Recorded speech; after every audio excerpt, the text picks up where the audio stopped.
with Phil stumbling drunkenly out of his bed, preparing in his head all the things he's wanted to be said. 90 minutes for Phil to fill with so much time to kill, he promised chill, but all he does instead is beg and shill. The stream's online and straight away begins to wane, but all is fine as long as chat's benign and doesn't step out of line. His content sound mature for all to enjoy, like fresh manure, but I feel sure he ran through to feel so insecure. The money earned from yesterday was withdrawn and long gone, as Phil's spending impulse is always set to stay on. His supports us also slow and stays so low and fails to grow. You never know, the show may turn into an easy bingo. We're ticked off across the board, we charge the war because the score can't be ignored. Just how much DSP makes us all feel so bored. To help us fight or sleep and try to keep alert to watch it creep, we play bingo while Phil will bitch on why is sheep are also cheap. While DSP is chasing green, we're seeing green across our screen as Phil's routine predictability rivals our soul machine. He's not burping, leaning, ban it matters not if Andrew fanners chatters can't see if others make him feel less of a man. Takes a drink and slaps his leg before launching into a bike, pretending there for bills when truth is there to buy a wrestling JPEG. Talks about his shitty life of Clawless Cat and fatty life and all his strife while forgetting that tits done well and they were right. With drama he will react, but as an actor it's a fact as he rehearsed to be exact in how he felt he was attacked. Pre-stream's nearly over and a win is in sight, with little white despite Phil's delight that tits were not light. We'll say alright, it is okay, and now it's time for Phil to play, but first he'll say that tits will help from being off the other day. And with those words we win again, it's never if but always when the game is won, and thanks to that we made it to the very end.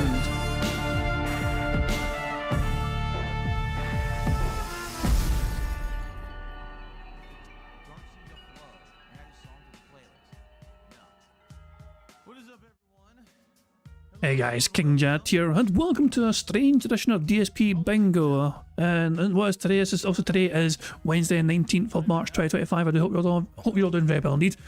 But yeah, what you see before you is what we're going to have in the podcast. Phil is going to talk to Review Tech USA, something that Phil swore he would never ever fucking do. And yeah, his chat is extremely lively today, a lot more lively than fucking usual. They're going back and forth with Rich Weather and talk this and that or whatever. It's, yeah. You've got 117 people fucking waiting already for fuck's sake, and the Phil stream's not even live yet, so this might do numbers today. He's not live yet properly, is he? No, he's not live yet properly, and yet he has 117 people waiting for the stream to go live, which is a lot more than usual, let me tell you that, because usually it's like fucking, like, 20 or 30 or something like that. So yeah, quite a few pairs of eyes, I believe, will be on this today. And yeah, before we even get started, before we even begin, I want to bring your attention to the bingo board itself, because I'm going to do something different. This is a different bingo board, obviously. It's going to be a 3x3 card, and I'm trying to come up with things for the bingo card, you know? Like if I randomise it, for example, you'll see there's different options. I need to change the centre square as well.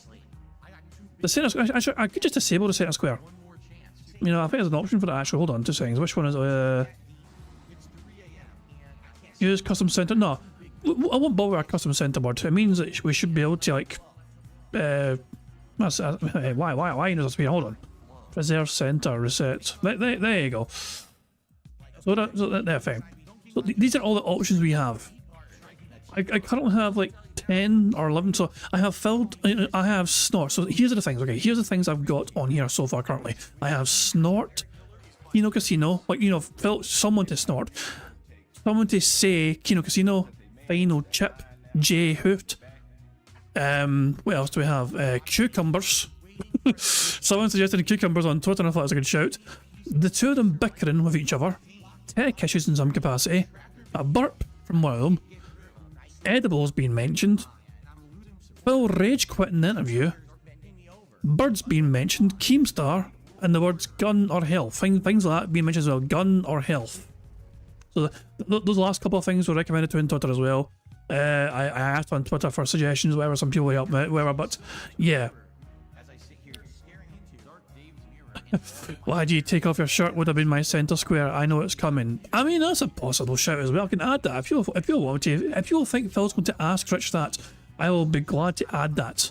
You know, it's not too late to have new suggestions or whatever. I don't mind resetting or whatever. Yeah, the card you see right now is not a final card. It's just me just showing off the options I have so far. You know what I mean? About a 3x3 card. But it's hard to kind of predict how today is going to go. Is it going to be quite civil, or is it going to start off like a two of them bickering straight away? Are they going to try and join forces to kind of flame Kino Casino, or is Rich going to say fuck you, Phil? You know, I don't like Kino either, but I don't like you too. You know, who fucking knows how it's fucking going to go? Free space if the shirt comes off. Holy shit! I mean, okay, fine. I'm gonna add it. 2 seconds. I'm gonna fucking add it. You know, it's a possible thing. So, I'll just put shirt removal. There you go. Shirt removal. I'll just fucking put that. Jesus Christ, man. We win bingo if Phil's shirt comes off. I don't think anyone wants to see that. Nobody wants to see that. We fucking lose. I think the world loses if Phil takes his fucking shirt off. God help us all. I'm trying to think what else we could do, because I don't know if either of them are willing to bring up family. Obviously, Rich has got his own family issues or whatever, and Phil's usually quite respectful when it comes to not going after other people's family in some capacity, you know what I mean? So I don't think Phil's going to address Rich's family issues. Who knows? Although Rich might not be shy in mentioning Kat, you know, I don't know. Well, Keem joined the call. I mean, a Keemstar's on the board, you know, as you can see. So yeah, possible, fucking possibility. I mean, more like Phil asking why he would mention his wife, not actually taking digs. I mean, that's how does Refutic actually mention Phil's wife a lot? I know he has a go. He doesn't. He's non-stop about incidents. I know that incident's a big, massive thing for Rich. But I don't actually know how often Rich talks about Kat, if ever. That's a Kino thing usually, you know what I mean? But I don't know if Rich does a lot of talking about cats. I don't really know too much about that. I mean, I could add it to the square. If you think family, you know, family discussion will come up, you know. Family mention. I'll add it to the square. Big family mention. Okay, remember, the more options we have, the better. But at the end of the day, we're going to randomise a card, and whatever 9 things are on that square are going to be there. So yeah, simple as that. I think Phil won't ask Pats for not mentioning Rich's family a lot. But it depends how it goes, you know. It's Phil. To be fair to Phil, he often does stand by not wanting to go that kind of route, you know. Although, to be honest, it's like, I don't think it's because he's trying to be a good person about it. I just think it's because he's not informed enough to fucking talk about it, if that makes sense. And plus, it can fucking be used against him very easily back at him. Look at all the fucking mountains of fucking family issues Phil's fucking got. So, yeah, it's just one of those things, yeah.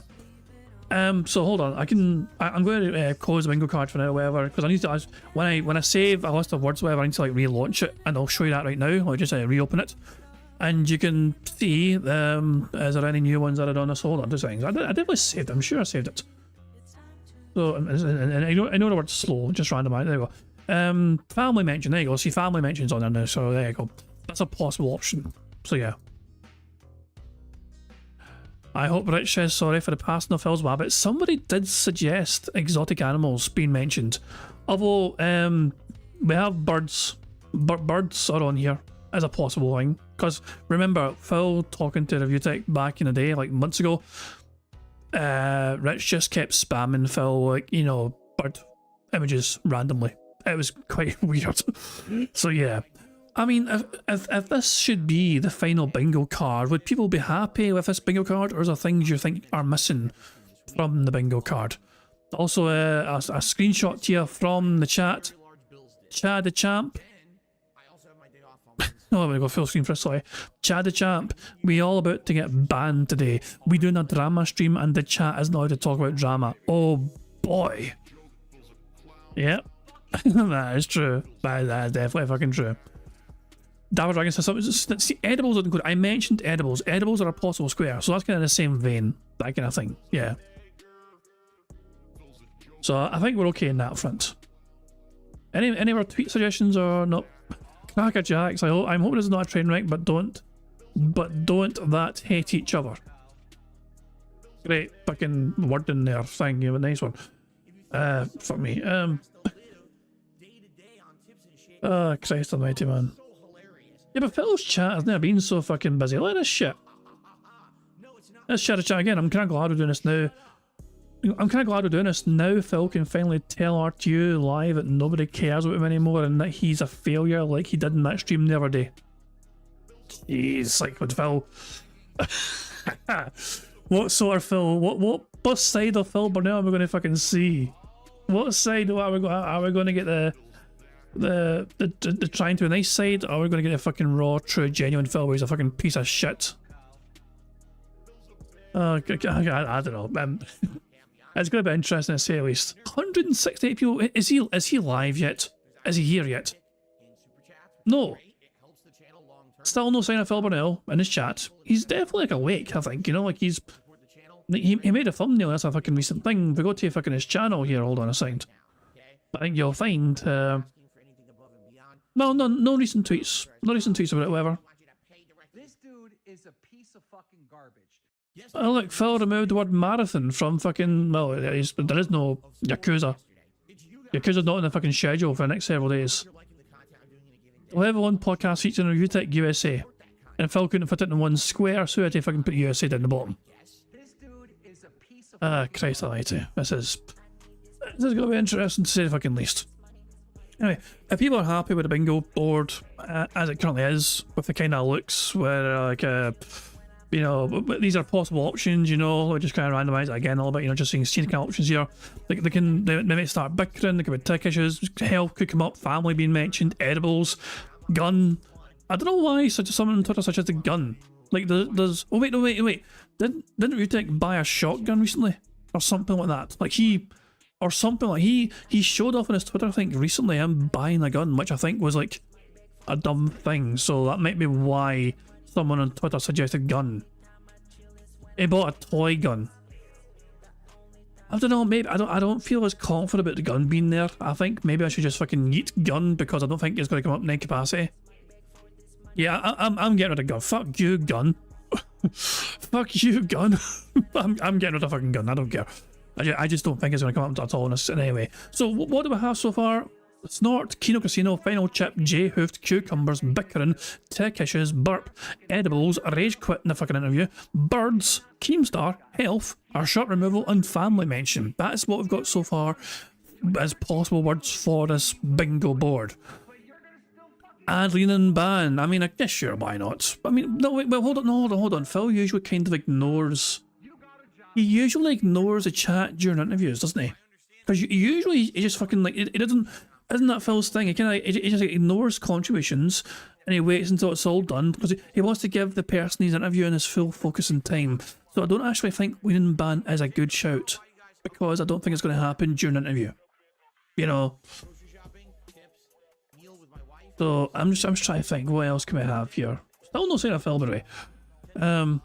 Kino's on the board, by the way, Meister. Like you don't see it here, but it's a possibility. Like there. See, it's one of the possible options. Put it that way.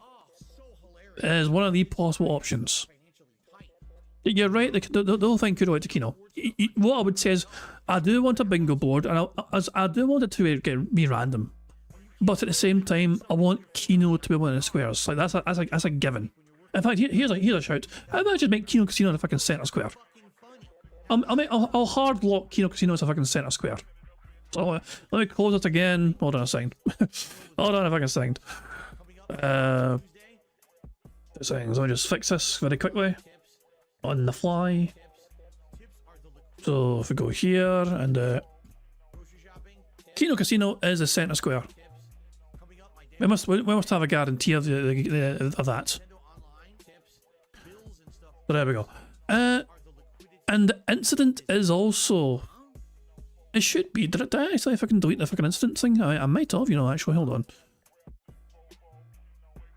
There we go. The incident. Hold on 2 seconds. Go here, and go here. There we go. So if I save that, then if I open up the thing again, it should hopefully be.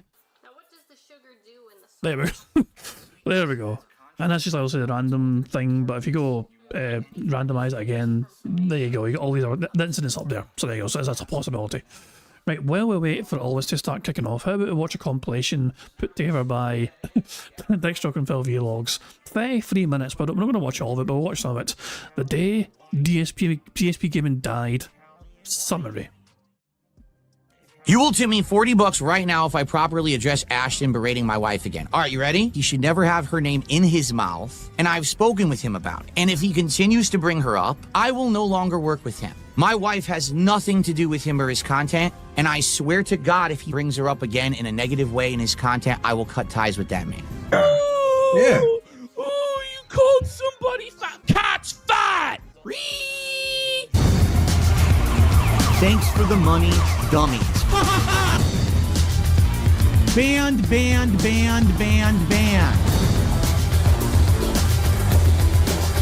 camera's been on the whole time. Bounce. I'm actually a virgin.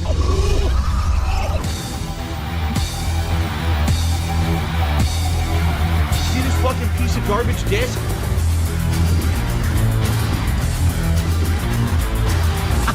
Thanks for the money, stupid fuck.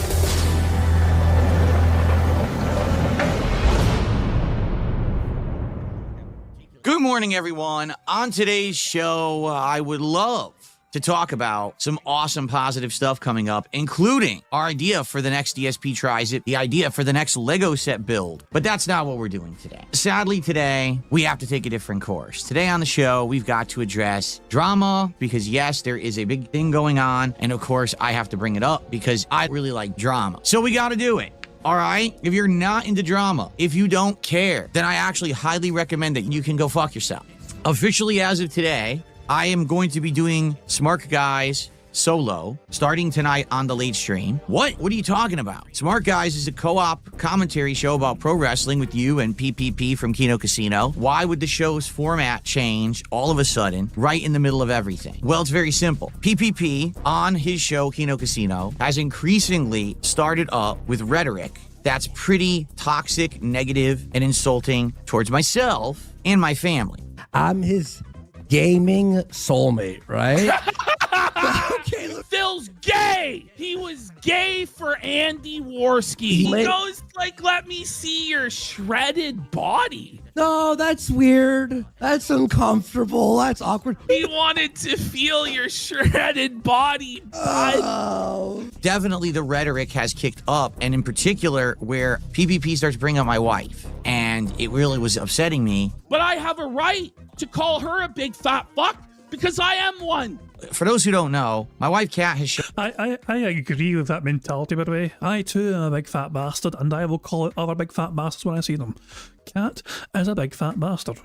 up in my content less than 10 times, and everyone made fun of her for her looks. It really got to her. And because of that, Kat started to experience some health problems. Her health took a turn for the worse. Now, over the course of the year, the good news is we just got divorced. That's why she disappeared from my content and hasn't come back. So, after weeks of PPP escalating this rhetoric on his show, this toxic stuff about me for literally no reason, I don't care what you say about my family members, say it, I don't give a shit. I really don't. But when you start bringing up me, I'm not going to stand for that kind of behavior. All I care about is myself. I've spoken with him about this many times. And every time I say, this has to stop, he apologizes, and then some time will pass, and then he does it again. What are you doing? We had the conversation already. You apologized for it. Why are you doing it again?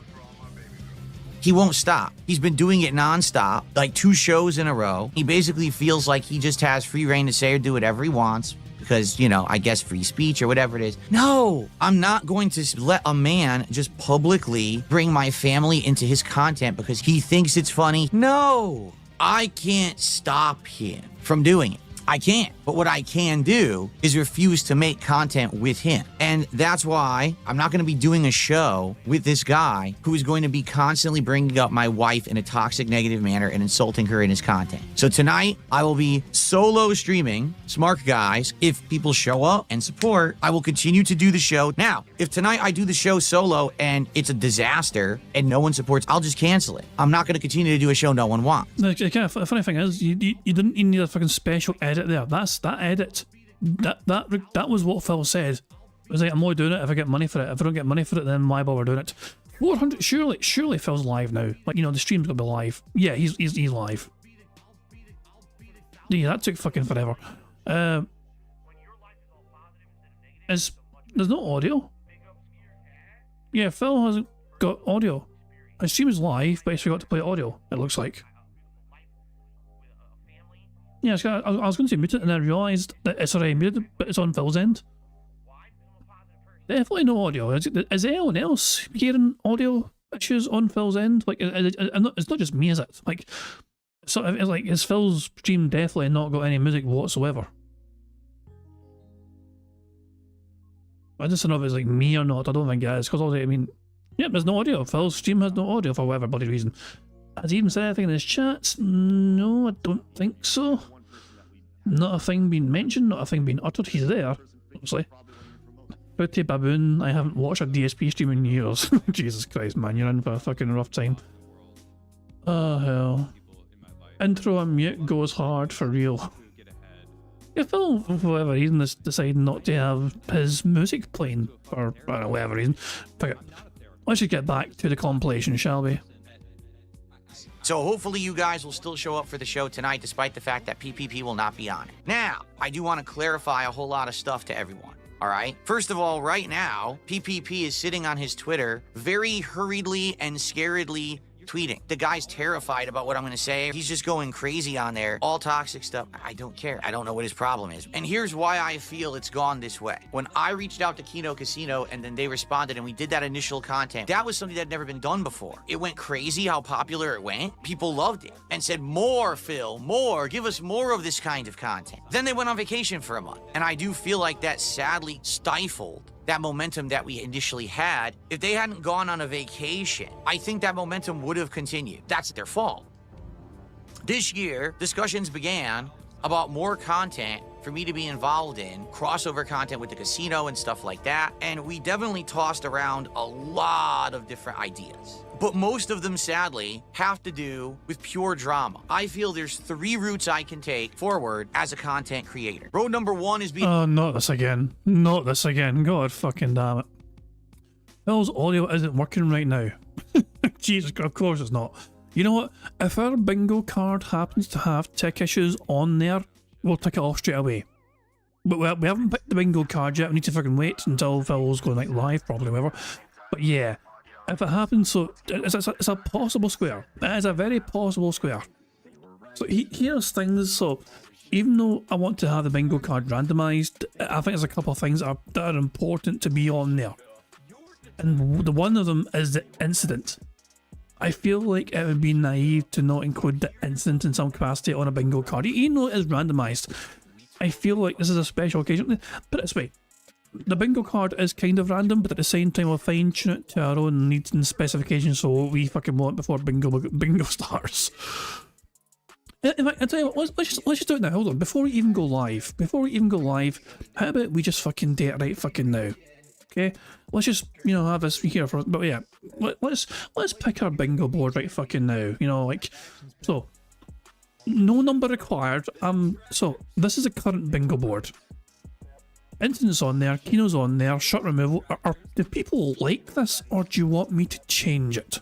Like, we can lock this in if people want me to lock it in, and this will be a bingo card for today's show. Do people think this is going to be a good bingo card to have for Phil today? Do you think it's going to fucking mention things like the birds that Rich kept tweeting them, for example? We can tick off tick issues right now. Burger. Boom. That could be a fucking thing. So if people like this bingo board for today's show. Prophet says remove rage quit. If a rage quit happens, auto full house. Nah. The thing is though, the odds, it's not exactly impossible odds for Phil to rage quit it though. Nah, that seems like, nah, that's just too cheap. I don't know about that. Remove rage quit. I feel like it's going to go the same way as starting Craig interview did, where I think it'll just evolve into like name calling and bickering and all that shit, and just like 2 dumbass idiots just yelling at each other. Remove rage quit. I mean, I would have to say, hold on, so you want to remove rage quit altogether? Well, I could just hit randomize obviously, and it might not appear next time. There. But see, this one doesn't have the instant. No, see, this is what I'm saying. We hit randomize. So, shit, man. Here's one then. So, shut removal, snort, tech issues. Burger. There you go. Cucumbers, Kino Casino, J Hoofed, the incident, a burp, and edibles. How about that bingo board? How about worse? So, and yeah, okay, this could be a bingo board here, right? And if Phil does actually fucking rage quit a fucking thing and hangs up on him, it's a full house anyway. Oh, let me get a fucking full house before that. Robert says he usually doesn't snort or burp during interviews.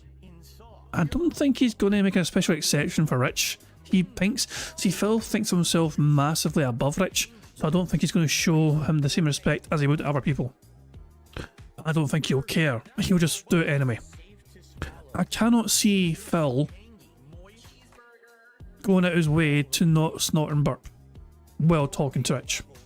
Also, need an image for this bingo background. Let's see. Can we get a good robust image from this top corner?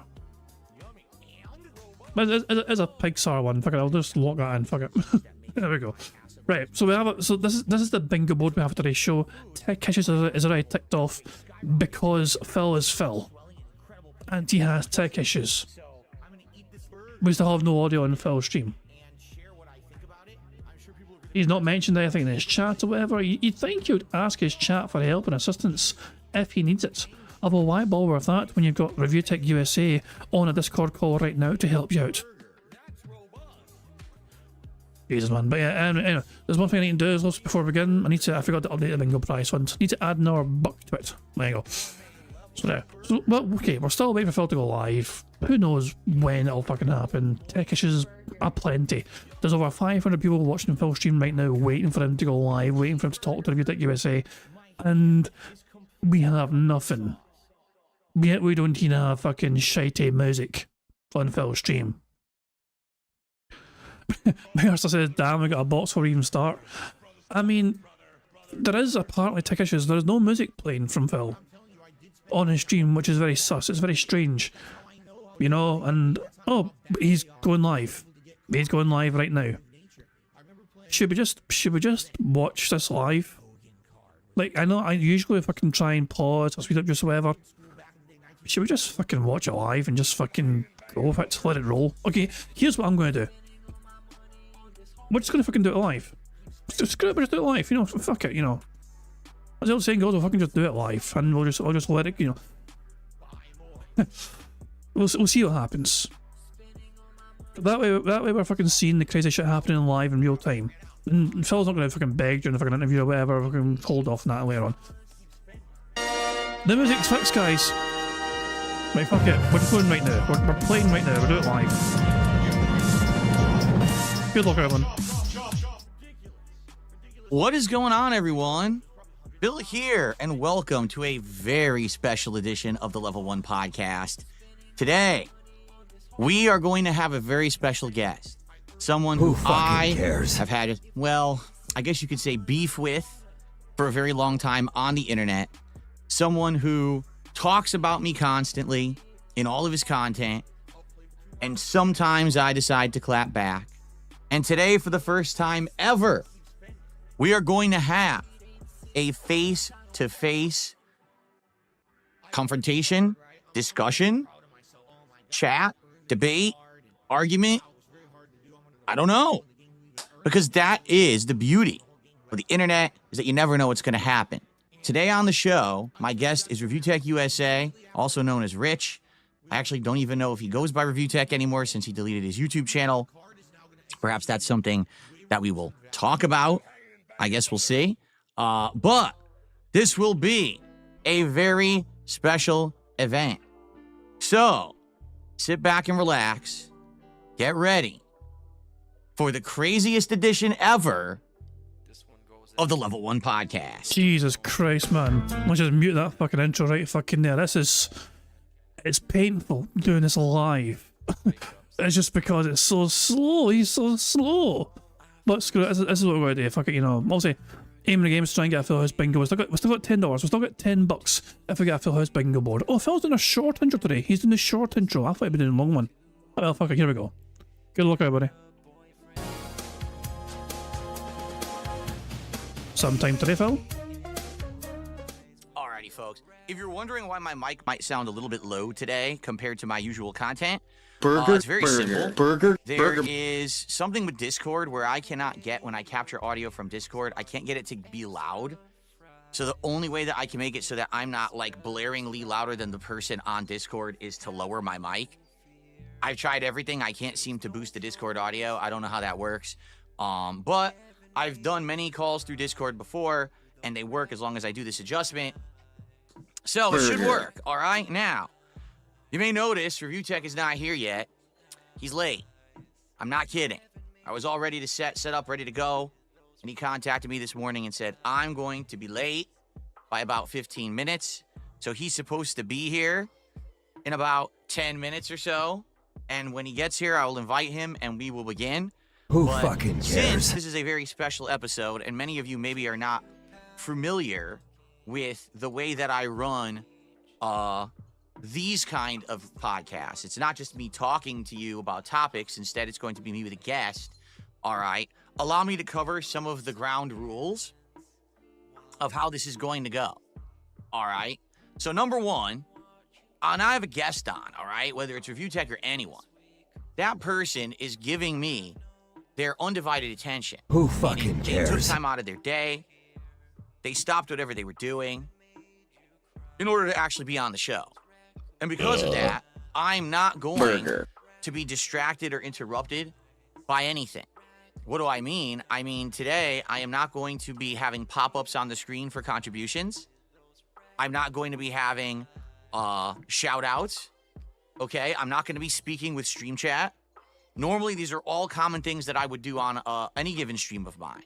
But being that this is a special event, all right, I don't want that to interrupt, you know, the time of us. Our time's valuable, right? And I also don't want this to be a 7-hour appearance. I would like to keep it, you know, concise, maybe keep him here for about 90 minutes, 2 hours, maybe. Depends on how it goes, right? So because of that, I don't want to be distracted constantly with, oh, I have to shout this one out. I have to do this. I have to answer this question. Instead, it's going to be me and Rich, all right? So please understand that. Now, after this appearance ends, likely what I will do is take a break and then come back and do what I like to call a decompression stream, where we can kind of sit here and talk about Who everything that fucking just cares? happened. And I'm sure some people will give their opinions. At that point, anyone who has contributed during the course of the actual stream, I will give a shout out for their contributions. Okay? And get them on the leaderboard and so on and so forth. All right? So it will be a normal stream, but it will be later on after Rich has been on the show. And we'll be all good then. All right? So I just want to let everyone know that's how it's going to go. I don't want... Now, listen. I know people are probably going to try to be, you know, getting Rich's attention. They're going to be insulting him and stuff. I know how it goes. That's why I'm paying no attention. That's why there's no pop-ups on the screen or anything. I'm not going to have people, you know, pop-ups saying nasty stuff about him and stuff like that. He just read that It's from chat, ridiculous. though. Again, He he's our just read guest. it. Got to treat him with respect, He saw dignity, it. just like he's always treated me. Right? Jasper Kitty. Now, Jasper, I'm going to be a little busy today. He's very needy today. Shut up, bitch! Okay? He's very needy today, and so he might interrupt the podcast several times. Oh, it looks like Rich may be ready. Hold on one second. I think he may be ready. So what I will do is I'm going to get Jasper Kitty off my lap here. Okay. And My God, this is brutal. let me just make sure that things are muted. It is muted for now until I want to make sure that he's all good. Before we get started here. All right, let me get my headphones on.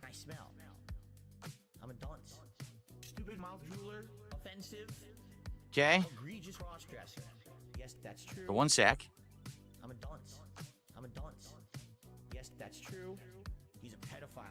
So first, what I'm going to do, I'm going to mute the mic. I'm going to get the stuff working on Discord with him first.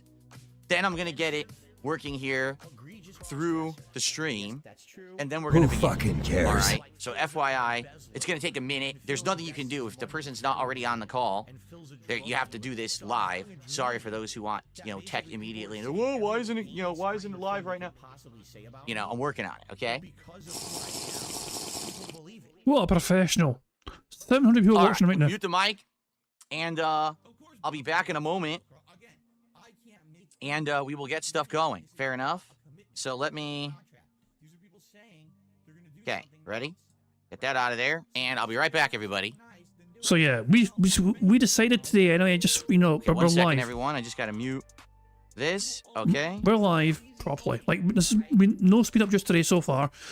I don't want to fall too far behind. Like it's a smaller bingo card. I don't really think the big counter will come into play much. I'm actually going to remove the big counter.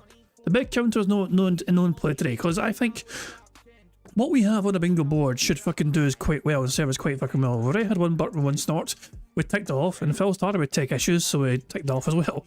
So we're one further away to complete the bingo card already. And when Rich does get there, which he's already there, you know, it's this is gonna be we're good. I'm pretty confident about how this is gonna go. I'm confident this bingo card is going to do quite well for the most part, you know. So. Yeah, this is. I mean, I wish I had more time to like spent on trying to put this bingo card together.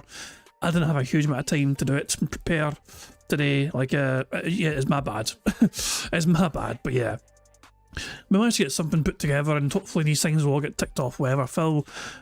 I don't think Rich is going to be as cordial as Phil wants him to be, and so I think I can see this fucking deteriorating, just fucking a fucking dumpster fire. You know, so I don't know. Phil's obviously still BRB. He's fucking set up the call, whatever. Fucking who cares? You know, why don't we just go on Twitter? Any other suggestions? Professionalism. Shit. I asked on Twitter for help and suggestions, and oh fuck me. Gamer face gaming with this fucking picture. Rich must be late because he's looking at how to inject his cheering, clapping crowd.mp3 into his mic. There is a way to do that. To be honest, you can fucking do that.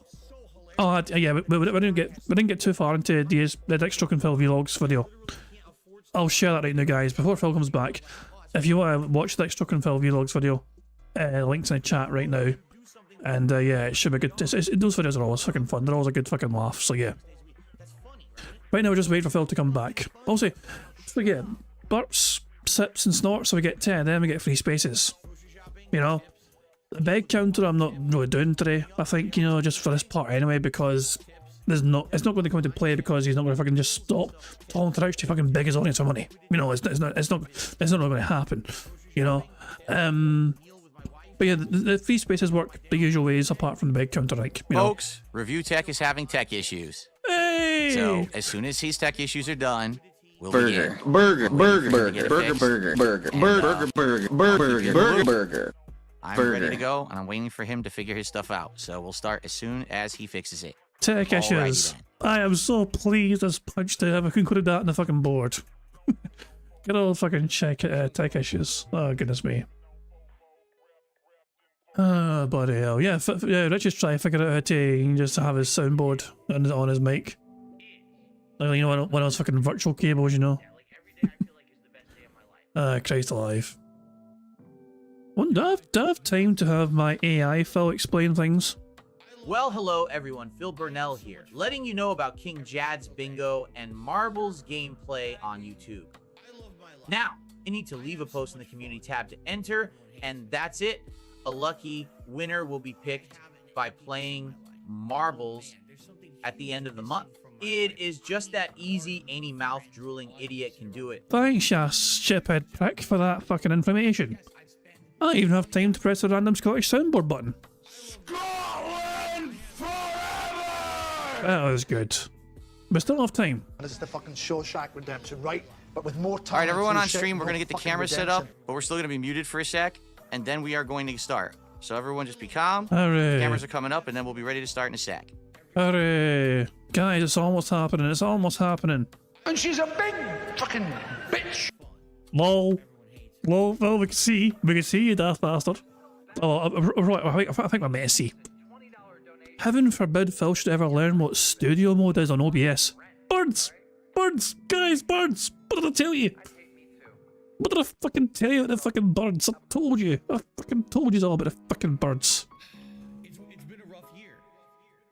I was right. Well, it wasn't me, to be fair. I think it was Gamer Face Gaming that suggested the birds. But yeah, I fucking knew it. Phil, you're doing a really bad job of cropping this. There's a big black bar on the side. You neglected to fucking trim. Phil, do better. Do better, Phil. This is such a busted ass way of fucking trying to do this, Phil. This is cringe as all. All right, everyone. So you can hear me. Rich, hello. How are you? I'm lovely, Philip. How are you? I'm You're good. looking Here we go. Looking stunning in that sweater today. Looking nice. Thank you, sir. So I'm adjusting right Blaze. now. I'm gonna ask the chat. How does it sound? Who fucking Because every- cares? No, go I'm ahead. enjoying your succulent. I'm enjoying your succulents behind you. They're very succulent. Of course. Well, you built them too, so you know how succulent they are. They're very. I love them. So, guys, how Thank you for the inspiration. how is the audio levels, everybody? Are we good? Because every time I do it on Discord, everyone says that I'm too loud, but I tried to adjust it today, so it sounds good. Are we good, everybody? They say we're good. All right, well, let's begin. So, wow, first of all, an epic moment. I think this has been a long time coming, in the making. Who People have wanted fucking to see us cares? have a conversation for a very, very long time. And thank you for coming on the show. Thank you for giving us your time. I want to say that up front. What interesting. What a coincidence. What are the odds? It's the coincidence of this timing. Just I'm sure it's all just circumstantial, right? Oh, of course. There's absolutely no reason why it would be right now, this week, or anything. No, it just came together that way by complete, dumb luck, right? But you're here. That's respectable. I thank you for your time, and I want to let you know, because I told the audience this before. I know you weren't here. There is absolutely no interruptions. There's no pop-ups on this stream. I'm not going to be reading shout-outs or anything from anyone. The stupid camera is screwing with me right now. But I'm not going to be doing anything to be distracted. It's you and me. I want to respect you because you're giving me your time. It's not about contributions today. I mean, I will shout them out after we're done when you're gone. It has nothing to do with you. I'm not going to be reading out insults or anything like that. That's not what this is, okay? I don't care. I don't care if you did anyway, but that's fine. I know you That's don't fine, care, though. but it's just the thing. I mean, you're going to give me your time, dude. I got to give you respect for doing that. You could be doing something better with your time, I'm sure. And I appreciate you coming on. Now, before we begin, I want to clear the air here. You have absolutely no preconceived notions of what this appearance is, right? You don't know. We haven't talked about if it's going to be a topic, if it's going to be anything, right? We haven't planned anything, correct? No, not once. And if you did, I would call you out on it. You didn't. There did you not go. Say a fucking word to me about anything. Because people have been speculating for the last couple of days, well, since yesterday, and I guess you had let it drop on your show that you were going to appear a couple days ago before we had really confirmed it, and then I confirmed it yesterday, and everyone's freaking out. This is an evil plot. They've got all this stuff going on, and, this is not legit. But no, it's not the case. We have nothing planned, all right? Previously, like Rich, and I have not spoken about this beforehand. This is completely a legit appearance here. And I guess, Rich, before I begin saying Who anything, fucking cares? just before we start, You're gonna get shirtless? Are you gonna get shirtless? absolutely not. I'm just curious, Oh, come 5 in a on. row. do That's you have concerning. anything you would like to just say up front as a starter before we get into anything? Is there anything you want to get off your chest? Is there anything you'd like to say? I got plenty of questions, but this is your show, so I will let you begin. Oh, I okay. have plenty. Should I He's got untick plenty that? of questions. Should I But untick it's it? my show. All right, that's fair enough. That's a good way to start. Okay. All right. So, funny that you bring up, the timing of everything, correct? Because obviously I tried to get you on this show back in the fall, and it fell apart.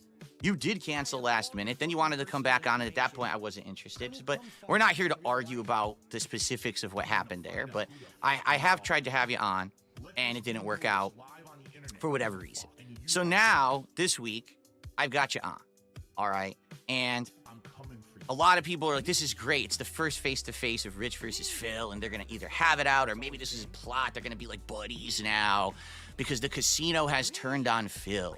And now Phil's probably looking for allies, right? He's looking for 5 in a buddies to row. team up That's with concerning. against the casino, right? That's what everyone's saying. What do you think about that? Well, I hope to God that you knew from the beginning that was going to happen. I don't think you did, though, because you were essentially in there. You did simp for them for a while, Phil. Mm-hmm. One thing I found funny is that things that I've just said for years, you make it like I'm going to stalk you and dry hump your front door in the middle of the night. But when PPP said those things at the time, now you're different because the fallout and, you know, he was calling your wife fat. But back then, it was with them, it was just razzing. What's the difference between when I said something and when PPP said something, which would be just as bad, if sometimes not worse? Excellent point. Why was there a difference with that? Well, there's two things. Number one, if you have some kind of an arrangement with someone, if you're working business-wise with someone, okay, and you know that there's a mutual benefit to being associated and making content, then you give a few inches, right? You'll give a little bit of leeway. You'll let them get a little bit of a rise, or get a little bit of a boost, or a little bit of whatever it is on your behalf. Because, quite frankly, you're also getting a boost on their behalf by being associated or making content with them, all right? But just like everything, there's a limit to that. And what's happened is PPP took it upon himself to keep pushing those boundaries as far as he possibly could, thinking that he was a big shit, basically, and he could get away with whatever. Yeah, but that was at the 11th hour, though, Phil. I mean, there was actually a video of where, like, you tiptoed into confronting him about what he said about your wife, and you gave him a pass. Also, too, there's a video that Mighty D has where you were, and this happened multiple times, it wasn't just in his video, where you would be in their kick chat in like the wee hours of the morning, text messaging them or messaging them in their chat like a teenage girl. You were gifting subs, you would go back and forth. You always say that your time, like, that was, what were you doing then? You say your time is valuable, you say you're very busy. That's a good point. But then you were sitting there in their chat essentially just simping, actually, which is funny. We'll talk more about simping later, but that was very strange to me. Sure. Well, I guess we've had a good cold open, right? I guess we'll get into it now, right? We'll actually get into like the format and what this is actually He's so going to be. awkward. So Rich, I have to be honest with you. All right, I'm going to be very honest with you right now. Okay. I do have a plan for this appearance, and it's nothing whatsoever what you think it is. What? Okay. But I want you to calm down. I want you to calm down. There's no guests coming on or anything. It's just you and me. I promise you that. Okay. No special, no shocking twists. No, oh my God. Answer the question. Gotcha. Even if there was a guest, that would be fun. Okay. It's gonna be the final chip. I'm calling it now. It's the final chip. Rich, do you recognize this? Let me look on. He's not looking. Oh, you don't see me? Ah, those are your poker chips, Phil. Yeah. Correct. This Cringe. briefcase Cringe. Well, cringe of that all. was used as a prop during the co-op react that I did with Kino Casino back in the summer when we watched your documentary from June the King.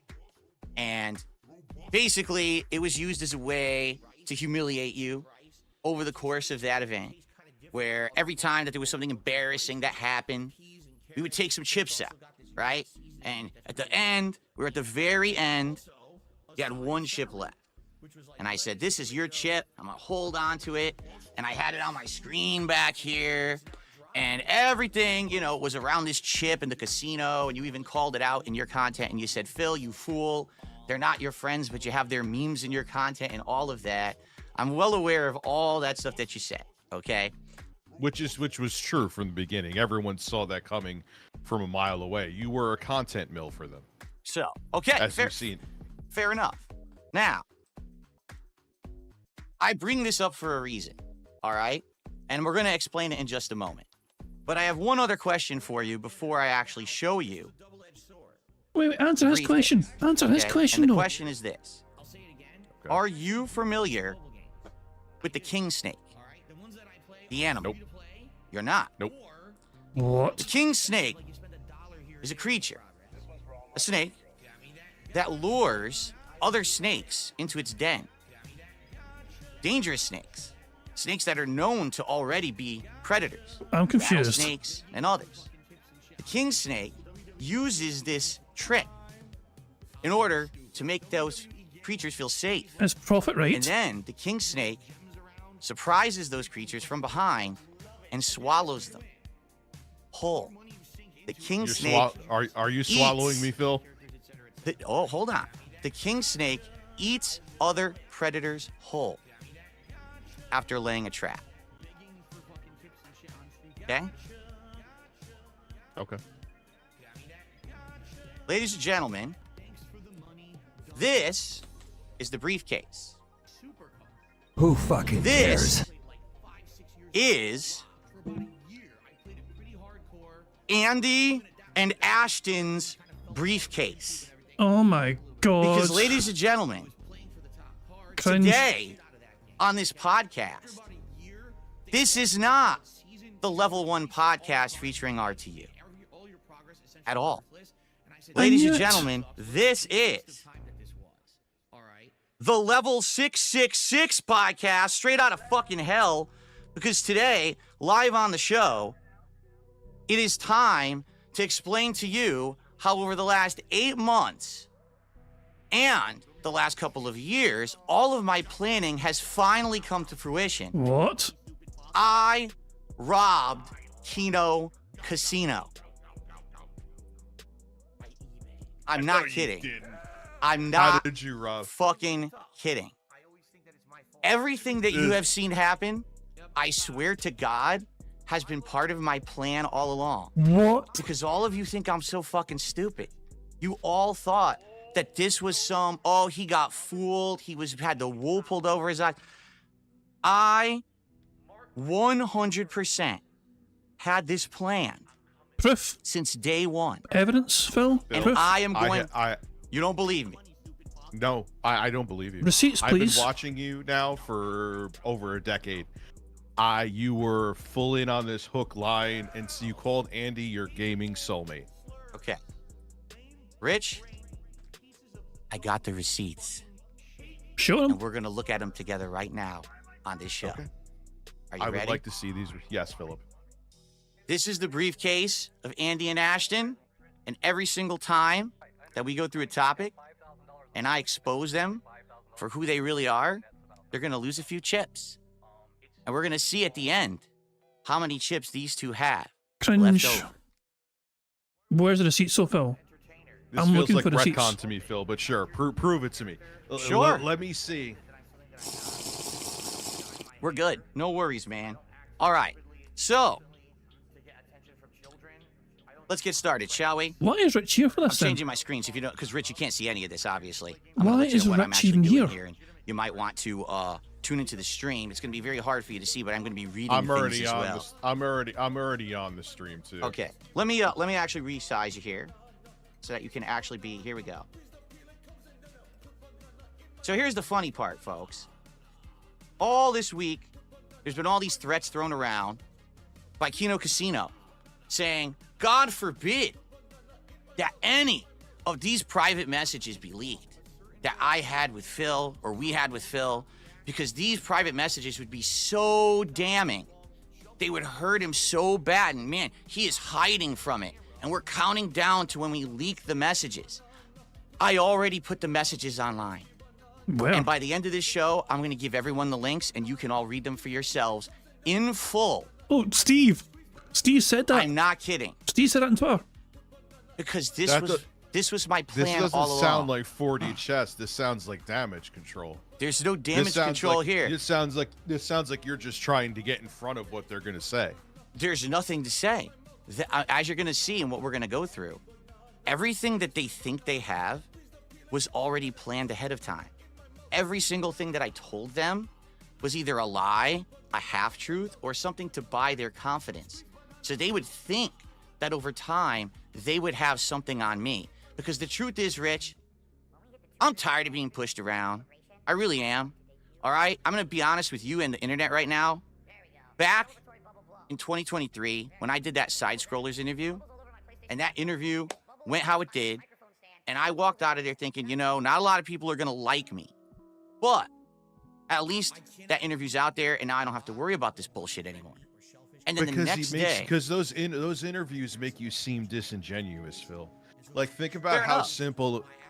Fair enough. Think about how simple would have been to show, like, hey, just show me that down from which we know is your account now, which we know you're still using, by the way. down from the rafters is my WWE Champions account. My Sweaty Man addiction is there. And then you were like, you know, I got to protect my family, which made no sense, Phil. That made zero sense. How does showing a username in a game, that's the equivalent of like showing a gamer tag on like your Xbox Series X. And you said, and then when you had him on the show, and he said, I forget the exact wording. I just thought of this now. I do have notes, by the way, but he was like, so you weren't telling the truth. And you said to him, it doesn't matter if I was telling the truth or not. It's still an answer. That's right. Because I wasn't there to give them some kind of an insane, truthful expose on anything. The whole idea was I give you an interview. Doesn't matter if you like it or not, but I'll give you an interview. And then we're supposed to actually continue on with content. I was supposed to be a regular guest on their show, which was actually the original premise of being on it, is that I was going to be on there, add my 2 cents towards topics and everything, get some exposure, maybe bring some viewers over to my channel. Some of my viewers go to their channel. They didn't give me that respect because after the interview, they decided to make endless amounts of content for weeks to months about me, crapping on me and making tons of money. And the problem is that negates the whole premise of the interview. An interview is supposed to be you just ask questions, you give answers, and then the audience has to judge for themselves. Not right after the interview ends, the interviewers say, oh, well, that whole thing was bullshit. We don't like that guy and he's an asshole. Don't believe him. You've completely disingenuously conducted that interview if that's how you behave yourself after, in my opinion. You do that. So, Phil, every radio show or talk show has after shows about the guests that they have on. And you weren't truthful, so their take on you was right.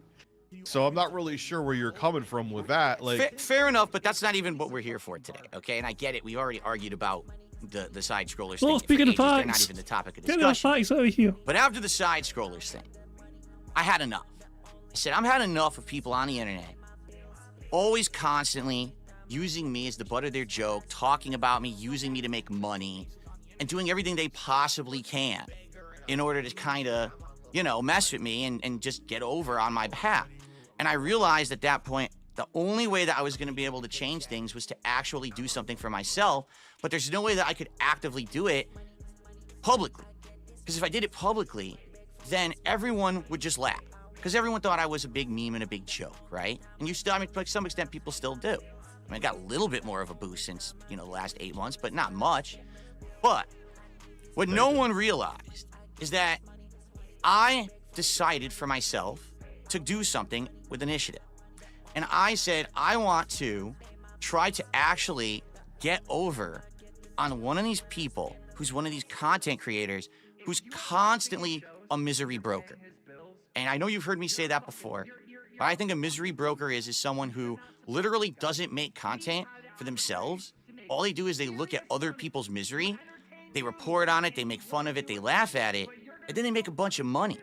So a day when it's a bad day for someone else is a good day for them. But in reality, if it weren't for other people, they wouldn't be able to ever have any popularity. It's the only reason they get anything. So what you're saying, this whole entire thing for your casino arc was 4D chess that you were playing them to the point that you would hurt your own reputation and career? Rich, not only that, I cased probably 6 or 7 different individuals who I thought I could maybe get in their good graces, figure out how to get in on it, and see what would happen. And after looking at all of these different people, all right, someone in my chat one day had said, did you hear about Kino Casino? Did you hear that they're also making fun of Review Tab? Just like you are, or just like he's making fun of you and back and forth. And did you hear that they're constantly making fun of him in their content? Okay? And I said, no, I don't know anything about these guys. I didn't. But I went over there and I actually watched their content once. And I knew from the first moment that I started watching their show, this was going to be the one that was going to work if I was going to try to make this happen. Okay? Now, Rich, I'm going to be honest with you again. You have unwittingly been a part of this since day one because you were the reason that I contacted them. You were the reason why I affiliated with them. The whole co-op, you know, react to your documentary. At least that's one thing that Andy said was true. I wasn't as unwitting as you think, but yes. Ashton kept on saying that you went to him. Now I see that that is actually accurate. Okay. Oh, So you're gonna see it's accurate because I'm gonna show you all of it. I have it all right here, and we're gonna look at it together. But I just need everyone to understand what the premise is and what's going on here. Is that the whole idea was to get in the good graces of the casino, to find a way to collab that was gonna get me over, that was gonna get me some popularity, make me some money, but also at the same time, make them think I'm some kind of a fucking idiot. So that they will always think that I'm indebted to them, that I'm always gonna do what they say. Because I know how they are. Let's be honest here. We know Ashton, we know Andy. These guys are not squeaky clean. These guys have burned every bridge. They don't have friends. They can't have friends. But yet you were still absolutely dying to work with them, though. Oh, not dying to work with them. They were a means for me to finally get out of the position that I was in, being the whipping boy of the internet. Oh, you're back to square one. And that was the intention from day one. Everything that I laid out, every conversation I had with them, every late night bullshit session I had with them when I should have been asleep, every time I was on their streams kissing their butt, throwing them super memberships or whatever, was all part of this. And they think they have something on me. They're insane. How they didn't know. They do.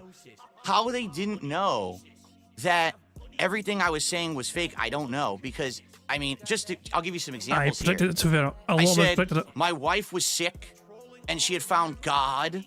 And now because of that, I can't do this idea that you came up with. And they bought it. I said, oh, my rabbit is sick, so I can't do the show today. Rabbit. My mom is sick, so I have to fly. I keep saying sick, like every excuse was someone's sick. Yet they bought it every time. Every fucking time. Or you were just nervous to go do it, so you canceled on it. But the point I'm making here is I basically manipulated them as much as I could to make them do what I wanted. I got what I wanted. And then when I knew they were going to eventually turn on me, because we all knew that from the get-go, right? We knew they were going to turn.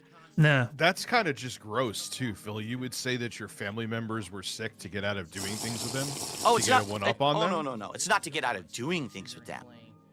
It's to basically have money. A way to make them believe that everything I'm saying is true. You're using your family to make money. No one is going to think that someone's going to just pull that out of their ass. No. But to beat a snake, you have to be the better snake, Rich. It's the only way to do it.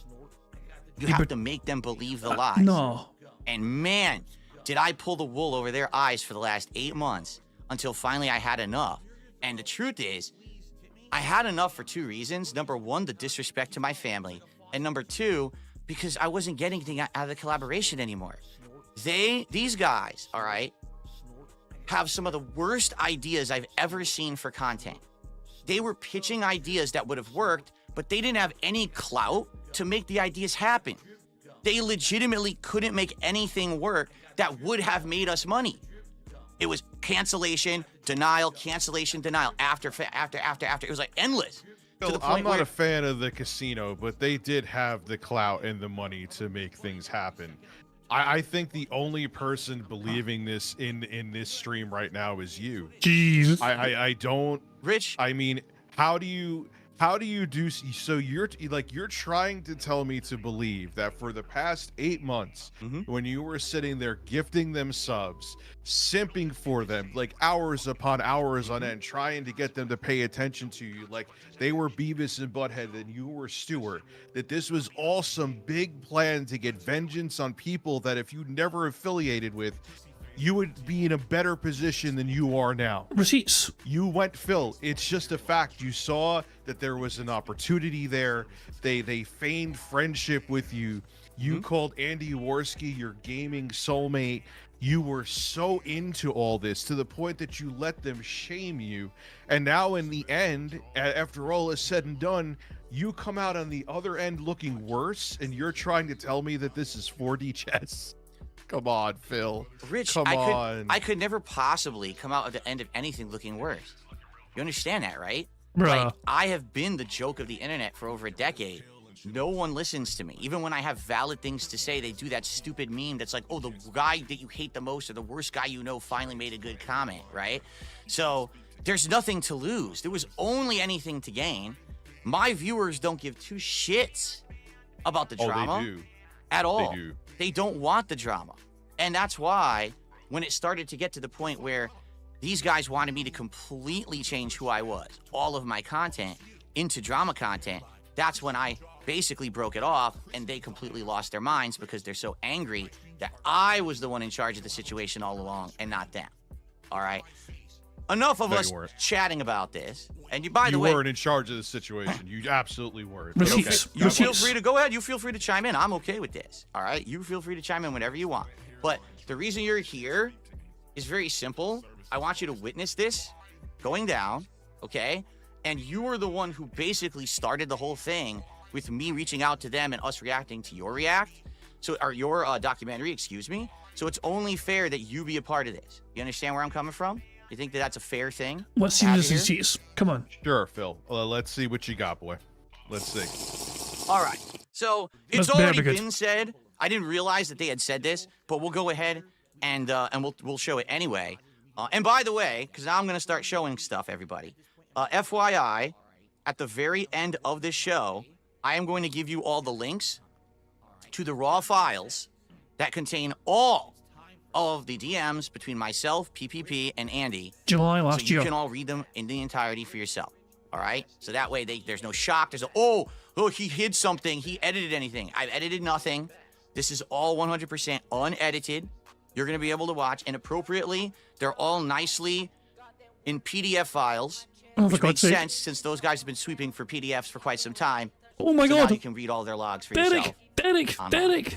Okay, so so we start off with the very first time that I ever talked to them, and this, I guess they've already admitted to this, that it was me that reached out to them, okay, in a DM, basically saying, hey, is this the host of Kino Casino? I'm trying to find a way to talk to the guys, but I can't find anything official. That's just not a okay? receipt of you And so we sneaking had a them. conversation back and forth. Of course, the first thing we're talking about is you, Rich. I saw your vid about Review Tech threatening June the King. Today I have my take on it on my podcast. And I basically used you as the way to bridge that gap and get that initial introduction with these guys. In fact, the whole idea of us doing So you're the Batman. You're the Batman of drama merchants, going selflessly to take them down. You can call it whatever you want. You really can. But the point here is, I was the one who initiated the contact. I was the one who actually suggested the react to your documentary. They had kind of alluded to it on their show, but they never thought it would happen because they never spoken to me before. So I contacted them and I said, let's do it. This is a genius idea. I knew that was going to make money for both of us. I knew that was going to be big. Oh, you're It was in it for gonna bank bring me then. notoriety. It was going to bring them notoriety. I'm the one who put that great idea out there and made it happen. All right? It was me, not them. It was my actual making it happen that started this whole thing and got this popularity train rolling. Now, there's a few pages here of us going back and forth. Okay, Phil, I got a pin to pop on this. Here's what I think. Go ahead. I think you just your hate boner for me was throbbing. You saw that they were wiping the fucking floor with me, and you wanted in on it.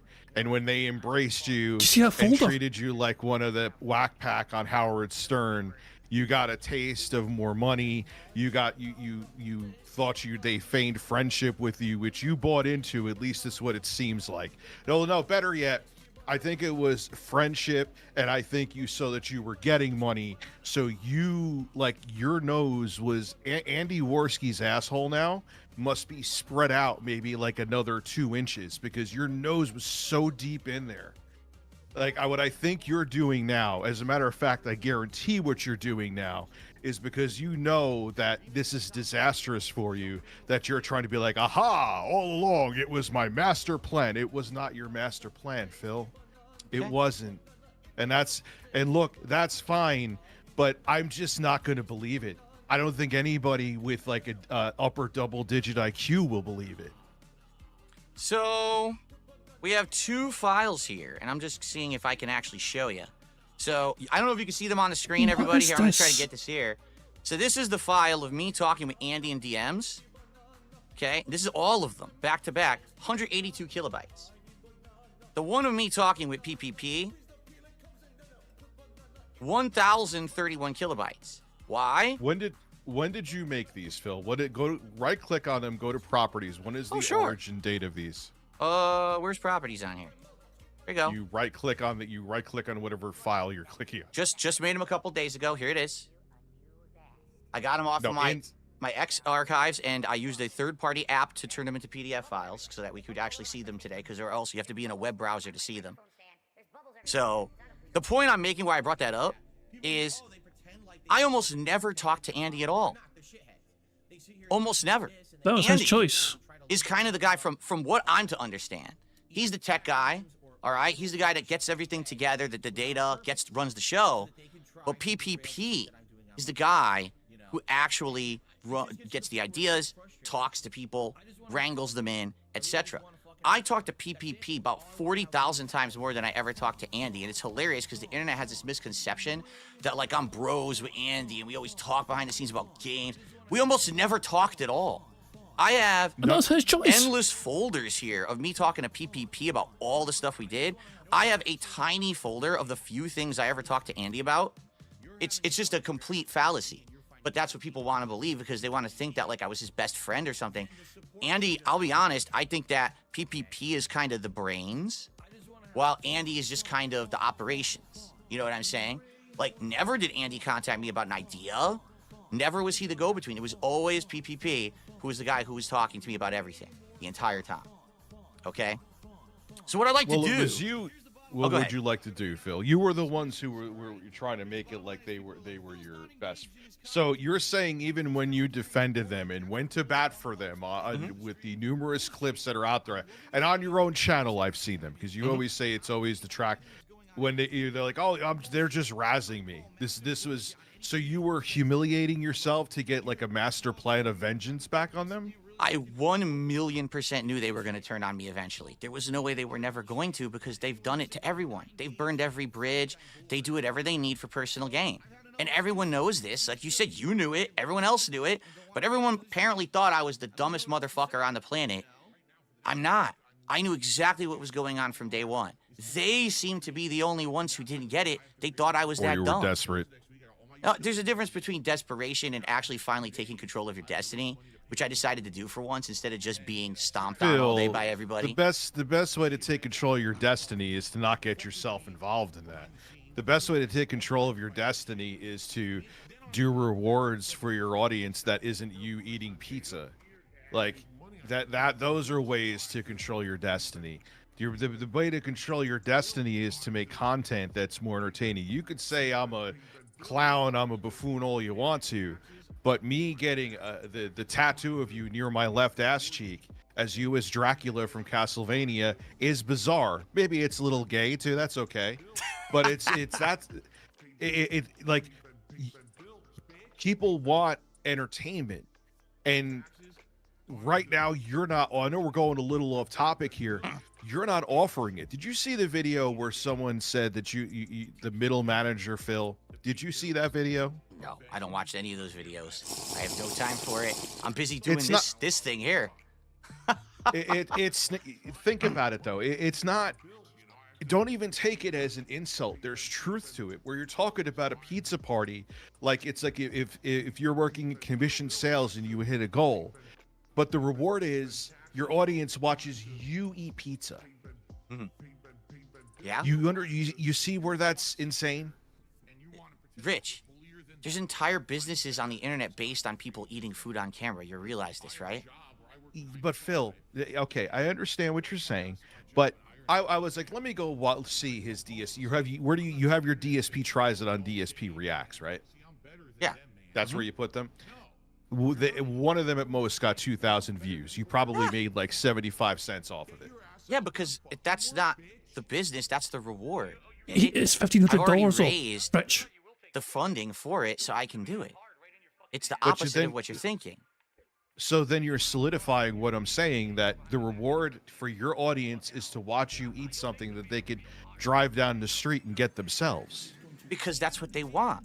When they watch me do those videos, they see me try a product that maybe they will then get because they want to try it. And numerous people over the years have said, hey, I saw you try that, and I went and got it, man, it was good. Or the flip side, man, I couldn't believe it was that bad. I had to try it for myself, and man, it was really bad. Or, hey, I was gonna get that, but I didn't because I saw your video, and now I realize it's bad, so thanks for saving me the trip and the money. But we're not here to argue about the validity of DSP Tries It. We're here to take a look at the receipts. Can we talk about your microphone setup too as well? Who cares about my microphone setup? What are you talking about? Because you've given me a lot of flack about this microphone setup, but this is actually technically the correct way. It ties in into front of everything. me. I have 8 months of private conversations with the casino, exposing them for their idiotic attitudes, the things that they said to insult people that will get them in hot water. We've got all kinds of. You want to talk about my microphone? You're for real right now. Well, yeah, because it kind of ties into the, like, I know you're being disingenuous, making it like this is a master plan, and you're even with small things. It's not about who gives a shit about the microphone, but the point is that you're disingenuous, Phil. First off, you're not using your. Oh my God. Hold on one second. Go Let ahead. me finish. Go ahead. Actually, I need a sip of my luscious drink here. You're using your dynamic microphone right now like a shotgun mic. Actually, if you watch PPP, he also has a dynamic microphone like you and I have. If you watch other podcasters, this is how you're supposed to have the mic. It's also supposed to be very close to your mouth because dynamic microphones mitigate how much audio is around the room. I know. I'm well aware of this, Rich. I can do it too. But you're not, though, because I'm looking at you right now on screen. Because I don't want the mic up my ass when I do my podcast, Rich. It still sounds good, and I don't have to suck the mic. So, no, it doesn't. Your mic actually sounds worse than your previous mic. Many people have said it. You're using your mic wrong, and I feel like you're using your mic wrong just out of pride to get back at me and other people that are telling you that Phil, put the mic, get a different stand, put it so it's here near your mouth, and you don't have to have these 8 billion different filters in OBS that makes it sound like you sound like you're going through puberty again. Your voice sounded significantly fuller and better before.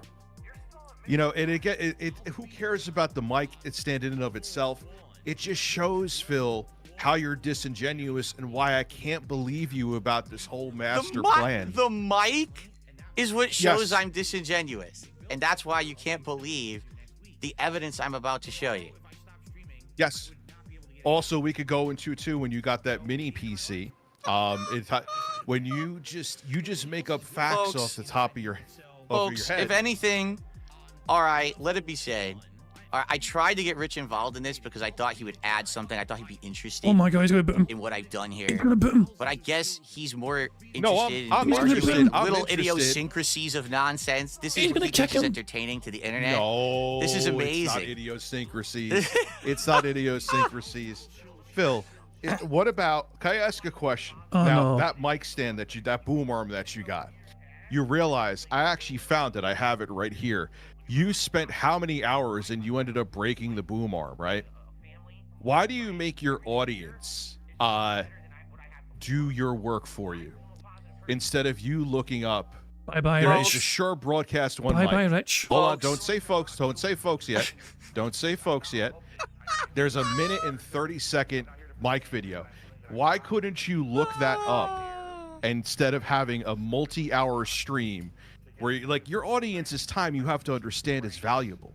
Like, I got a flash cart that I found in a drawer. I had to find new firmware for it. Not going to get. Point being is that I looked into things myself, looked it up myself. I didn't fire up a stream and say, "Hey guys, watch me be a dumbass and look how to make this flash cart work." These all tie into why anyone with a modest intelligence is not going to be like, "Man, Phil was getting the one up on them," Rich. because you. What? Yes, please talk to me, Phil. For a decade, you had a channel called Review Tech USA. And Mm-hmm. in the last 5 minutes that you have wasted of everyone's time, you have reviewed more tech than you did in your entire decade on your own channel. Okay, but that still doesn't take away from what I'm saying right now.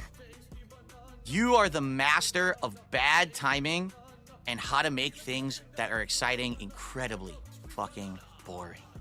Good God, man. Don't you understand? How is it boring when I'm saying things like you? Oh my God! You Dude, said aliens would be landing outside, and you would be talking about how your stove is malfunctioning. Like, what the fuck are you talking about? Phil, we are not here to talk about a microphone. You incredible buffoon! Could you stop for 5 seconds? No. And Don't just get angry. I'm stop not angry. wasting everyone's time so we can Don't actually get talk about the angry. subject matter. I am not angry. You also talk. It's what I'm trying to tell you, Phil, is that you see why it's hard to believe you. You also just recently said you can't have another Castlevania marathon. There's only 4 classic Castlevania games. Rich, is that true, Phil? We have several topics to choose from. All right, we do. I would like to let you choose a topic. Oh that God, we he's can delve staying. into first. Okay, which topic would you like to delve into? We've got Mudahar. It's a Gundam, which is a nice one because apparently It's a Gundam was coming on their show on Friday, so you'd be interested to see what PPP has to say about him. Shout out to It's a Gundam. He's my dude. Continue. Medicare and how they basically ball suck this guy constantly and think that he's the end all be all of content. 2 entire folders of their incredibly awful ideas that I had to keep shutting down because they were so bad. PPP incredibly embarrassing himself because he actually thought that like we were like bosom buddies or possibly he's gay. I'm not sure. You know, we'd have to see there. And then basically how it fell apart. Also things that they said about Keemstar that I think you'll find pretty interesting. Or we could just look at the very few things that I talked about with Warski. Because we barely ever spoke. Receipts, I'm telling you. Like, where's the it was receipts? such minuscule stuff. Where would you like to begin? Are any of those as embarrassing as when you pressure your audience to donate so your wife doesn't have to cook dinner? Oh, they're actually way more embarrassing. Because I do that publicly as an act to entertain, while these things were done behind the scenes in good confidence. So that's the difference. Well, that's not a W. All right, so you know what, Phil? Show me something, man. Show me. I want you to show me why you called Strangely Lex a slut too. When I show more skin as a I show more skin than she. That's not in here because that just happened recently. We didn't even talk about that behind the scenes. We only talked about that on the show. So what you've seen there on, you know, Smart Guys. There's nothing to see. There was nothing behind the scenes to talk about. So that was just you being salty, but okay. So what would you like to talk about here, or should I just pick one? By the way, for the record, everyone's telling me to just dump you from the show because you've already derailed it so poorly, and they just want me to do this for myself. But I'm keeping you on here out of good faith. So, what would you like to do? Phil, you have over 1,300 viewers right now. I'm not seeing, and the only one seeing is maybe because a couple people who want Ethan Ralph to come on, but no one's saying to dump you from the show. This is the most viewership. Like, you would need to do like 6 streams to get this much viewership. Rich is right. I'm looking at Phil's chat right now. No one's saying They're that. not here for you. I hate to tell you. So you get this much viewership every day? No, it's because I'm doing what I'm doing right now. I mean, you being on this, you know, I'm doing this as a service to you because I did use you as the way to get this entire arc started. So I felt like it would be a respectful thing to do to have you on the show while I go through this. But I mean, if you're not interested, press 1 if you want me to stay. Press 2 if you want me to go. So I mean, if you're not interested, if you just want to talk about mics and shit, we could do that on another show, but that would not be this one. Okay. So what would you like to do? There's a lot of ones. Phil, there's mostly ones here, Phil. There's only a handful of 2s. Okay. Are you going to pick a topic, or do I pick, or do I dump you from the Look show? at all those Those are the ones. 3 options. You pick, I pick, or you get dumped. What would you like to do? You could pick a topic, and then I'll pick the next one. How about that? Let me ask you a question. Oh, no, here's a good one. You keep on saying, even recently, in a video you just made a few weeks ago, that I'm on drugs when I don't even take edibles anymore. I haven't for the past 5 months. Why do you keep saying that? I do believe that. 5 in a row. Right That's now, you seem concerning. pretty coherent and clear, so, you know, absolutely, that's true. Now, You're definitely not on drugs. You just, yeah, this wasn't even a month ago. It was February 24th. You've even said that I drank weed seltzers. Why would you say things that aren't true, that you don't know about? From what I've seen on your streams, you were drinking weed seltzers in the past. I don't know specifically what you're Phil? referencing, so I can't answer. Phil, I've never had a weed seltzer in my entire life. So I didn't know that. Do you want me to pick a topic, or are you going to pick one? You could pick it. You didn't know that, but you went with it, though. All okay. right. Continue. So we'll start at the beginning. The whole point here, and this is what I want you guys to understand, is when I started working with the casino, all right, the big idea was the co-op react to Rich's documentary. And that was the gold mine, and we all knew it, right? We knew this was going to be the big one, right? And then after that happened, it's like, well, what are we going to do next? And for me, it's like, well, you guys know what I can do. I play games, I could do that. So anything gaming related, I'm down for. But they said, well, we're the drama guys, right? We're going to come up with all these ideas of guests and things that you're going to interact with. So the very first one they had is, let's hit right now, let's strike when the iron is hot. Let's actually get Mudahar to do a co-op with us. We're going to do Chain Together with Mudahar, who's talked about you over and over the years. And it's going to be epic. It's going to be so awesome that Mudahar is going to be in the content, okay? And so here it is. We thought that we would do Chain Together, and, you know, they say Mudahar is going to be in it because he's like the biggest guy in their Rolex.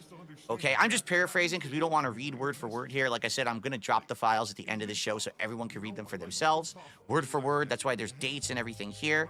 Okay, there was a little bit of nonsense, and it was my fault because accidentally I didn't even know I had Mudahar blocked on Twitter, and I already publicly apologized for that. I didn't know that. So here's what ends up happening. After hyping this up that we're going to do Chain Together with Mudahar, Mudahar cancels last second, like literally last second. Now, doesn't tell me why Mudahar canceled, but says, well, we'll try to reschedule, but we want to try to rush it before the end of the month. What ends up happening, all right, is Mudahar literally stops talking to these guys entirely. 100%. Won't answer them, won't get back to them. Then, within one Devastating. Within one day, Mudahar deletes his entire Twitter account. Now, I had been talking only once. I had a conversation with Mudahar behind the scenes, and he had actually publicly apologized to me and said, hey, FYI, if the only thing that's really bad about you is that you've been begging for contributions on the internet and you were a little dishonest with your viewers, I'm okay with, that's fine. Let's jump on. Let's do this, Chain Together gameplay or whatever with the casino. But then within 24 hours, the guy backs out of it and deletes his entire Twitter account. So immediately, the first idea that I'm going to do and work with these guys supposed That wasn't to be big. the reason. Okay, this is boring. That wasn't Okay. the reason that he deleted the Twitter account. Oh, you know what he said? I know exactly what he said. It was because of all the harassment he got and that people were being so nasty about certain things. I get that, and I'm not saying that's why he deleted his Twitter account. I'm saying this is the first actual thing that happened with these guys after the co-op react to your documentary. This is supposed to be our first big thing, and immediately it falls apart. Like, immediately it just doesn't happen. They can't contact the guy. They can't get him back. For some reason, this is supposed to be the biggest guy in their Rolodex. He's ghosting them now. Okay? So now we'll move on.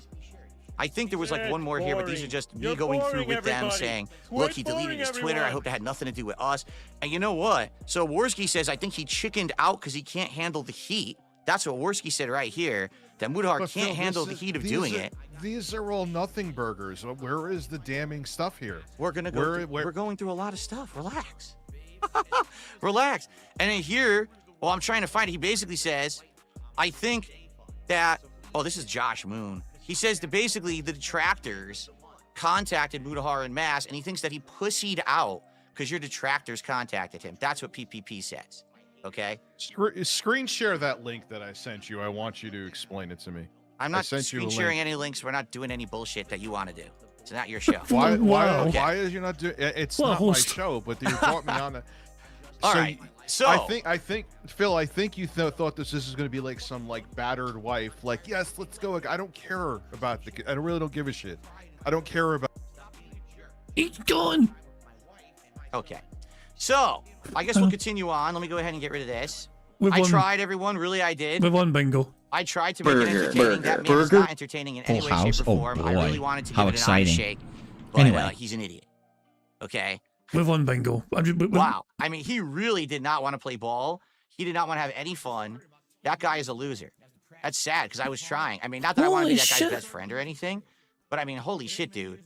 Like, that was pathetically bad. This is a bad look for you, Phil. Why can't you just shut up and just ride what we're doing here and go with the idea? This is a very bad look for you, Phil. I mean, that was awful. Well, this is awful for you. Okay. So, let's continue on, everybody. All right? Do we... Oh my god, is it even worth continuing on, everybody? I don't even know if it's fucking worth continuing Come the on. fuck in or fuck the fuck off. Thank you to Warren for popping a 16-month bingo buy membership message to 2 seconds. It happened earlier on, but I had contributions paused. But thank you, Warren says, it sounds like Cat really is sick, at least to me. That's what Warren said earlier on, popping a 16-month bingo buy membership message. Jesus Christ, man. What the... So yeah, Phil's on pause now. He's... Like, his idea of having receipts of Snake and Kino Casino is basically just fucking sharing his DMs. Like, what is the big revelation here? Phil Burnell's a serial fucking liar and he'll fucking lie to try and make money. Wow. Who didn't fucking see that one coming? Like, Phil, your idea of having receipts, like, have you any conclusive evidence, Phil, of you actually fucking... You know, like, where's the evidence that Phil knew what was going on and wanted to snake Kino? Having screenshots of the conversations is not evidence of you having some sort of fucking 400 IQ plan to snake Kino Casino. There is nothing here whatsoever that tells me that Phil Burnell knew what was happening from fucking the get-go. You know what I mean? All this is basically just him showing off the conversations, getting ahead of it before fucking Kino could. And as soon as Phil showed that, this is why I was saying Steve Ed, because like Steve actually suggested that if Phil had any sense and, you know, any IQ, he would do it before the Kino guys would. This is what I'm saying. Yeah, that's the tweet. This is what I was referring to. Philip, you can actually get a win here. All you have to do is drop the DMs before they do. You're fucked either way. Might as well take this from them and defy it, right? Steve called it. Steve was right. Bless his wee soul. Oh, so yeah, for God's sake, this has been fucking a disaster. This has been a disaster. Power of Truth is saying something on Twitter, apparently as well. Let's see, what's the latest thing? Flawless victory, says Triple P. Flawless victory. Flawless victory. So, oh my god. Jesus Christ, man. I don't know. Those are not the DMs, says Dapper Dragon. Those are PDF files made yesterday, not even screenshots. Apparently Phil's going to release a whole lot for public consumption at the end. Probably says check my DMs. Oh boy, what's this gonna fucking say?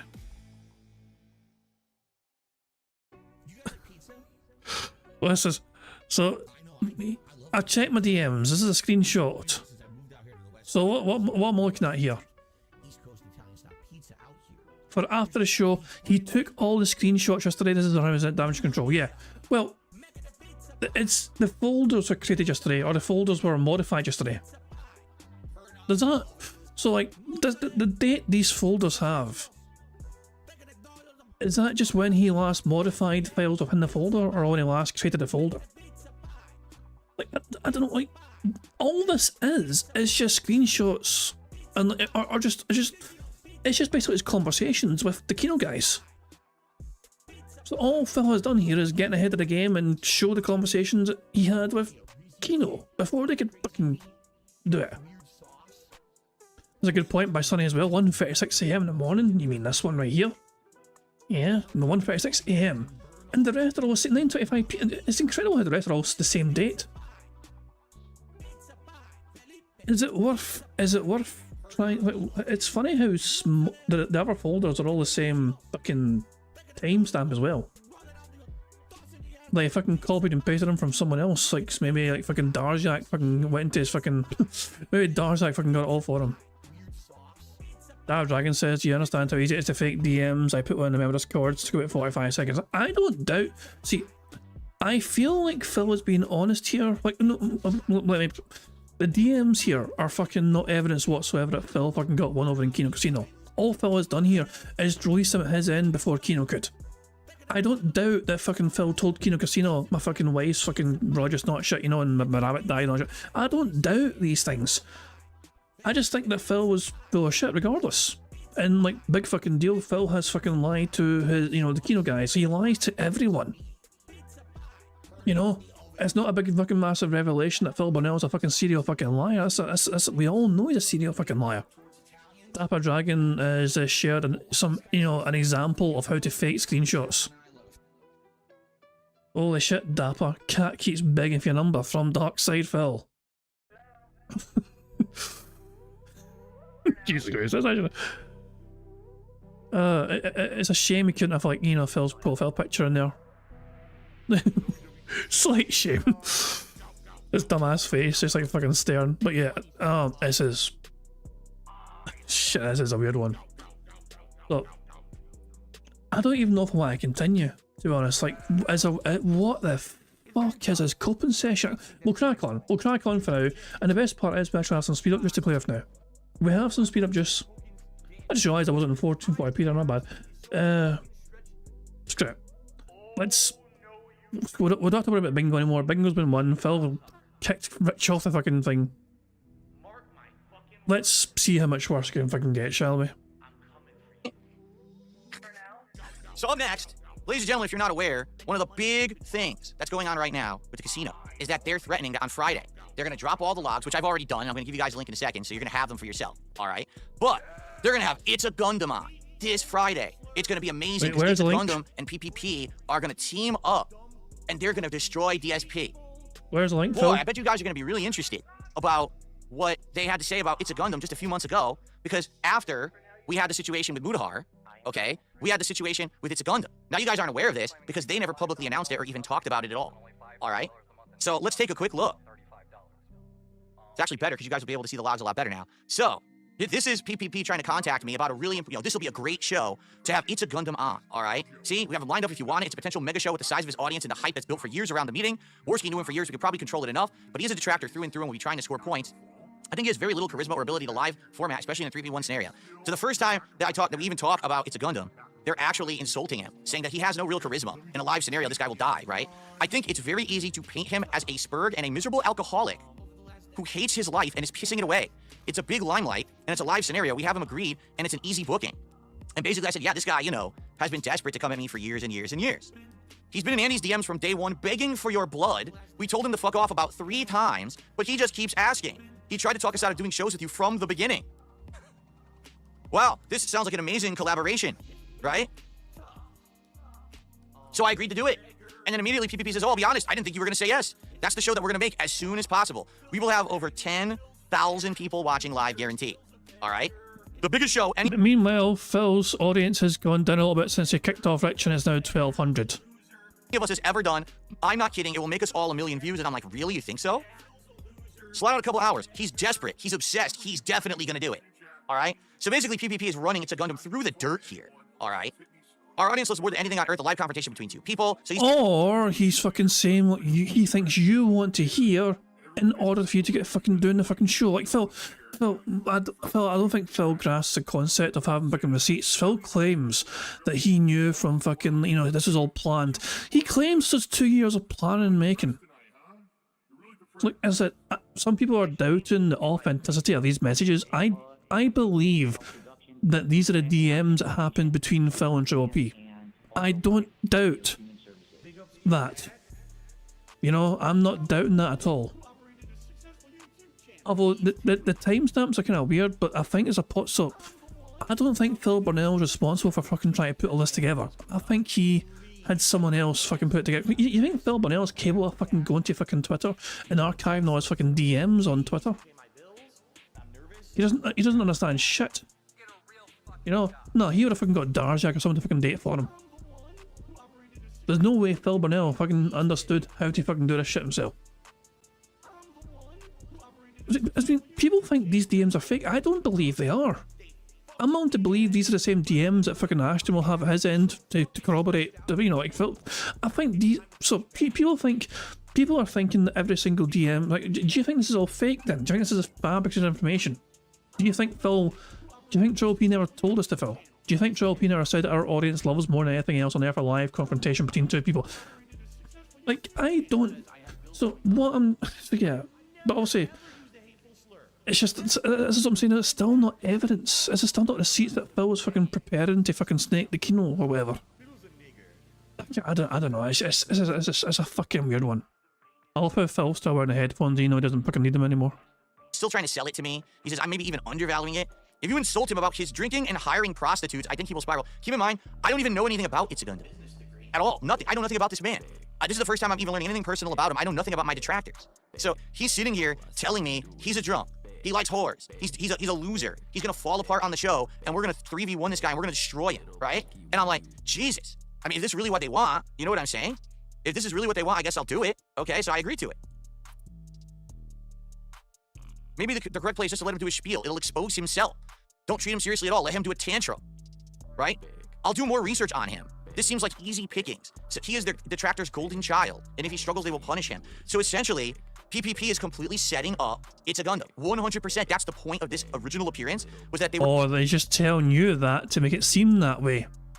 Kind of like how fucking Josh Moon, when they fucking had him on, all of a sudden fucking just all turned on you to get fucking Derek banned. You know, like, oh my god. So,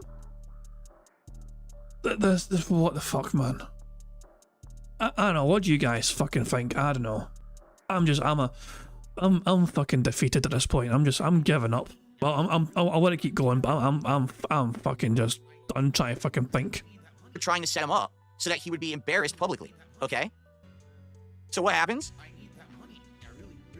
Basically, I said, you know, you sure I'm not going to get fucked in the whole deal because I don't really know too much about it, and they assure me, no, you know, you're not. Now, this is the first time that I told them, you know, I really can't be the villain of the internet because this PPP wants me to be the villain. Let me explain the narrative here, all right?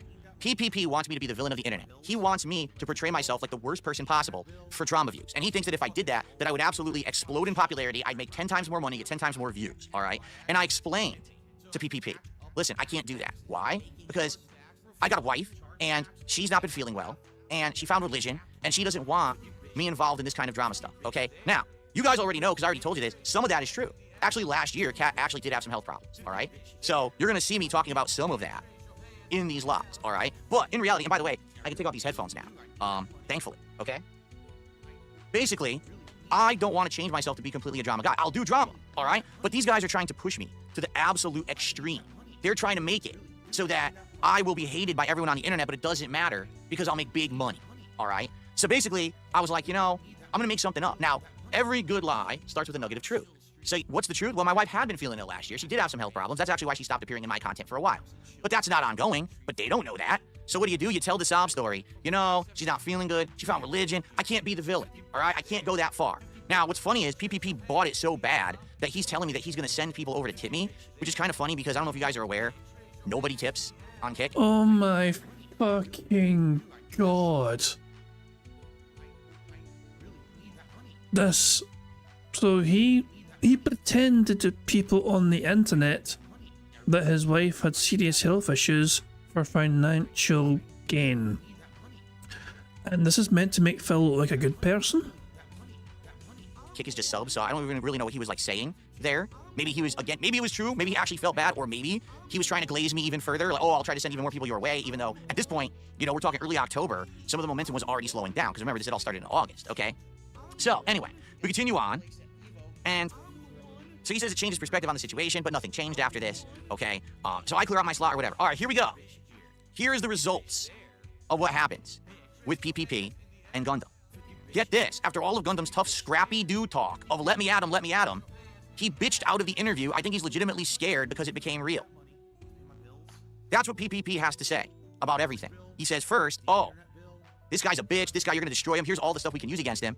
Then he says, oh, after all this time that he's begging us to do stuff, he bitched out, he's a wimp. And here it is, right in black and white. This is not me making it up, this is not hearsay, this is them actually talking shit about It's a Gundam super strongly, okay? So, anyway, basically he says he has bigger problems to handle, so we're just gonna go back to the drawing board. I'm gonna go after Medicare, all right? And that's really the end of the It's a Gundam stuff. Now all of a sudden, all right, all of these months and months and months later, 7 months later, 6 months later, however many it's been, oh, now It's a Gundam is their best friend and he's gonna be on the show to Felt Phil. Do you wanna know why? Because it's shooting fish in a barrel. When It's a Gundam was presented with, hey, or they were LARPing on you the whole time, just like you think you thought you were LARPing on them.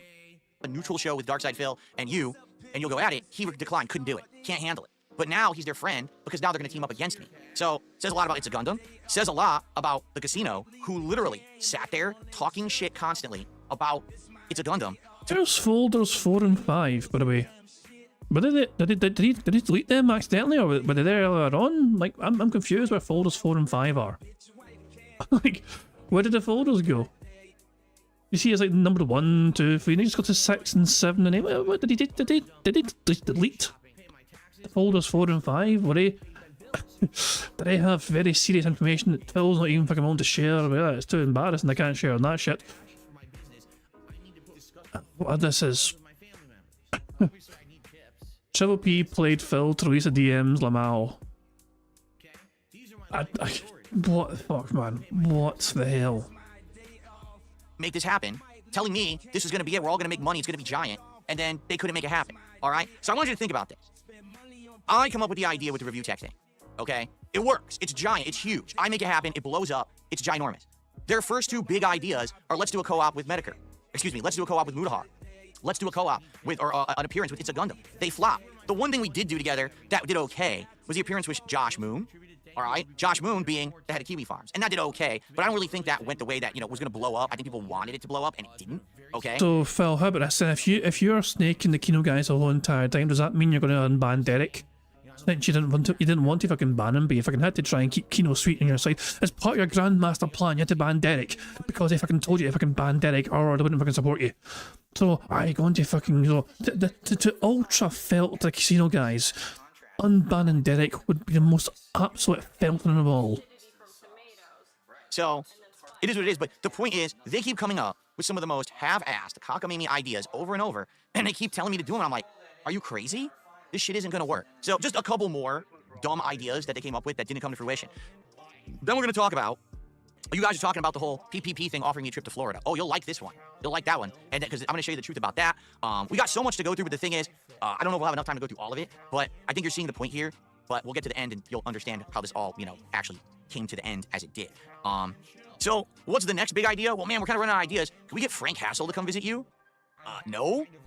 Frank Hassel, the guy who's infamously harasses people to get content, who went to Boogie's house, who does all this stuff and basically has no boundaries. Of course I don't want Frank Hassel to be involved in, because then he's going to start doing all that stuff, right? So obviously this is not a good idea, but this is their harebrained ideas. Frank Hassel, let's get him to show up, right? And do either content or show up at your house, right? Like, no, I don't. I'm not going to have that happen. Now, just to clarify, because this has happened years ago too, I just got to clarify for the purpose of this video, folks. I live in a private community for a reason. I live on a private road. It's gated, all right? No one is allowed to come into this community without permission from one of the residents, okay? If you come onto this property and you're not actually supposed to be here, we call the police and you get trespassed off the property and removed. I would never, ever let someone harass me or ever at my house. I would just stay inside, call the police, and send people off to jail where they belong. It's that simple, okay? So never was I going to get involved with someone like Frank Hassel regardless. It never was going to happen. But, I mean, this is the harebrained cockamamie scheme that these guys are coming up with. You know what I'm saying? That's like, super chat. What this the is hell? your genius plan of what you want me to do next, okay? Now, I'm trying to remember if the next one is... Oh, let's see. This is... Oh, yeah. So... Oh, yeah, and by the way, just for the record, he did say... It's a Hail Mary that would get a lot of eyeballs if you had Hassel, show up. My audience would go apeshit to see him on the show. He says, if you don't open the door and call the cops, it would be a massive win. So basically, what he's saying is he wants to have Hassel show up so I can call the cops and Hassel can go to jail. Why would you do that? Why would you want him to show up and go to jail? So that's what I mean, like the stuff he's coming up with is just so ludicrous, right? Luda! Why would I want to participate in this stuff? Okay? So anyway, continuing on, he basically wants to...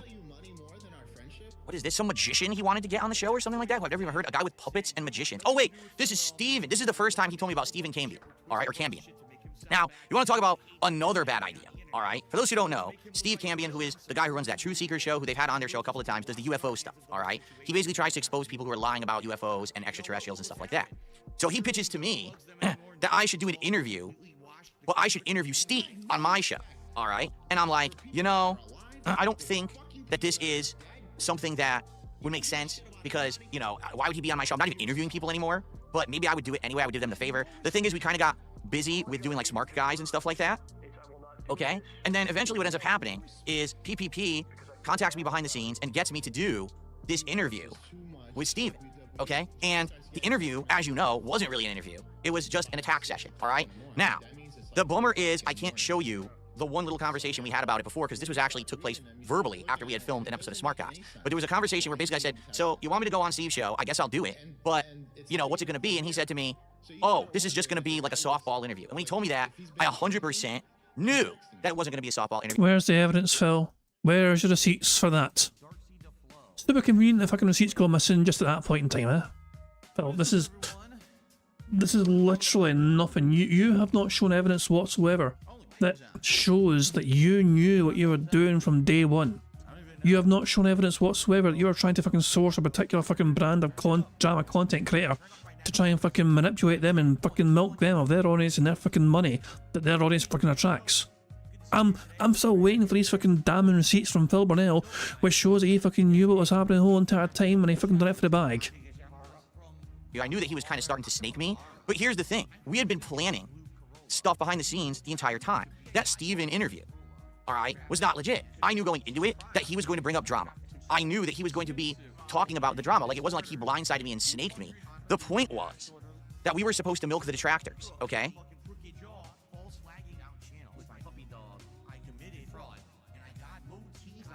Yeah, see, he's talking shit about Broside Phil, who showed up on that show. And he says I owned them, and I'm like, I know I didn't own them. I came off poorly on that show because it was just the same retreaded shit, right? So here we go. After the show ends, I basically say to PPP, listen, I didn't appreciate the way that show went down, and here's why. If I had known... Phil, where's your... No. You're telling us what you said, but you're not showing your conversation here. You have cropped out your conversation here. You know? Why is that, Phil? Why have you cropped out your conversation here? Oh, that he was going to go as hard as he did in that True Seekers interview. I would have actually given him more to work with. We actually could have worked together to blow this up bigger. As it is, all that's going to happen now is the same detractors are going to show up to his streams and probably throw him money, similar to what happened with Side Scrollers after they did their interview with me, okay? Well, here's his response. You made the guy's career, and I really like him. I want him to do well. I appreciate you doing a good favor. I think it's going to bring attention back to the DSP ecosystem and energize your supporters, and there's future business in it. We subverted the detractors. My guy is their new hero, and we can take their money now. So he's outright saying here, yes, the entire thing was orchestrated. We're only doing it to milk the money from the detractors. It's not that Steven actually did research, got anything interesting. They just know that anyone who talks shit about me, essentially, is going to make money from my detractors. So the whole Steve thing, I was aware of ahead of time. It was complete setup on purpose to milk the detractors, but the detractors are too stupid to figure that out, so they still kept going to Steve's streams to give him money. So literally anyone who comes to Steve's streams to say have to go through the same shit about me, the same retreads, the same crap, okay? It's the same stuff, man. And he's only doing it to milk money from you. Just like Stuttering Craig milked the detractors for about a year there. And people kept going back and throwing in money every time he did a stream about me. So, it's like I've said, this is not anything new. Phil, why is it your business or your concern what detractors do with their money? So what if fucking detractors fucking threw some money, or Stephen Campion some money, or Side Scroller some fucking money? Why is it any concern or business of yours? What's the fucking big deal about it? How does it relate to you? Why does it keep you up at night, Phil? It's just that my detractors are so fucking brain dead that they don't understand that they're being milked every single time that this is happening. Now, you might wonder, why did I do this, right? Because I wanted to keep the grift going. All right, I did. I wanted to keep it going where I was going to do stuff with the casino from time to time. I was doing Smart Guys, and Smart Guys at least was doing all right. And I was really hoping that we were going to get a situation where we would get another big thing that was going to happen. But once this thing happened with Steve, I'm going to be honest with you guys, this was the beginning of the end for me back in February, because I was like, there's absolutely no way after this that these guys are going to come up with any good ideas. In fact, the next thing that PPP told me that he wanted to do out of this, all right, was so dumb. Basically, they want me to make Steve the villain of the DSP universe. All right, here. My plan was to perhaps build up a show where you and Steve will debate a random topic each week and play a co-op game, doing random challenges against each other, and that you guys would split the money. So what does he do? He's turning it into like fucking a Nickelodeon game show. He really thought that having me on Steve's show and him just doing the usual detractor shtick, which is what he did, was then going to set up the DSP supervillain universe, where Steve was going to be a villain to me, and we were just going to talk shit and play games, and it was all going to be staged. That's probably the worst fucking idea I've ever heard. There was no way that was ever going to work. No one was ever going to believe that. That is the most half-assed cockamamie stuff. And the thing is that a lot of people don't know, all right? PPP really is jealous of and wishes that he were Keemstar. He wishes that he could set up his own lolcow universe, where he could pit this person versus this person, and they could do drama, and they could do all this crap. That's really what he wishes. He wants his own lolcow live, and then another show, and then another show. That's what he's trying to build up. all right? But it's just an awful idea. It's the same as taking a photocopy of something and taking a photocopy of the photocopy and taking a copy of the copy of the copy. Eventually, the copy looks like crap. And this is exactly what he was trying to do, was copy other people's ideas and run with them and see if they would work, but they never would. Now, admittedly, you guys know, all right? I, at one point, had issues with Keemstar. And I don't anymore, because I had Keem on my show back in August. And when I did, we hashed shit out, and I feel it went really well. And now we leave each other alone. We are amicable, all right? I actually have no issue with Keem. Now, would I ever do any long-term work with Keem or anything like that? Probably not, right? Everyone says, we ever go on Long Call Live, would you ever do that? Probably not, because I don't like being indebted to anyone particularly, all right? I don't want to sign a contract and I'm locked in and I'm stuck, you know, doing something that I don't want to do. And I feel like if I did that with Keem, sadly, I might get stuck in something I don't like and I don't want to do it. Then I'm not going to put My dog, what's up? Thank you very much for Warren for Super Chat, who says what we're all thinking. I think this guy is seriously delusional. This is an incredible attempt at trying to fucking retcon the fucking situation. Why? Riddle me this. What? So yeah, there's no... Look at what we're seeing in the screen right now. Just observe what... Never mind the folders here. Look around you. This is what makes me more convinced that somebody fucking, you know, sorted this out for Phil. He had to go to something called GoFile Cloud Storage. No, somebody fucking put these files together for Phil. There's no way Phil fucking done it himself. Why has he fucking got a GoFile Cloud Storage fucking thing? If it's his DMs and all he fucking had to do is go to his DMs and use some sort of converter, what the fuck's Cloud Storage got to fucking do with it? Someone fucking done this for him. Probably fucking Darcy, like that fucking freak. Fuck me, man. But Phil, I'm still waiting for one solid fucking receipt that Phil was like fucking knew what he was doing the entire time. And it's like, all you've done, Phil, is show the screenshots of the conversations. Sorry, the PDF files of the conversations that prove that you were full of shit anyway. Like, wow, shock horror, Phil has lied to people on the internet. That's a normal day for Phil Burnell. hard into it, all right? But I've said time and time again over the last many months that I feel that Keemstar knows what he's doing with his content, and I now respect it. All right, there's a difference between, you know, I don't like the content that he puts out, but I respect him for being a good businessman and making the content that, you know, is bringing the butts to seats or whatever. All right, but I'll tell you, man, PPP has a major problem with Keemstar. I don't know why, but he absolutely does. All right, so it's all about jealousy, like how you're jealous of bigger YouTube gaming content creators because they're better at a job at you and they're more successful. You know, and Keem, similar kind of content and to a certain degree, you know. So yeah, it's been, and the fact is, Keemstar has been a lot more successful doing his content. You know, in fact, his business venture should do quite well. The Kino guys are small potatoes in the grand scheme of things compared to Keemstar and his clout and what he's got going for him. It's probably just a bit of jealousy about the success that Keem has with doing his things or whatever. I don't know. But Phil trying, you know, well, go on, Phil, shows you evidence that, you know, Triple P hates Keem. oh, just to give you some evidence of this. Keem has apologised to you, lol. It's still pretty disingenuous, but he knows he has taken big L's with your success lately. Wow, how scathing.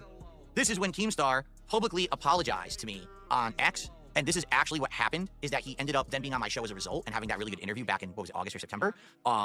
He immediately contacted me to say, Keem apologized to you, it's disingenuous, but he knows he's taking big L's because of your success lately. This is the wrong one, hold on, it went to the wrong one. I'm trying to get them in order here. That's the wrong one, sorry.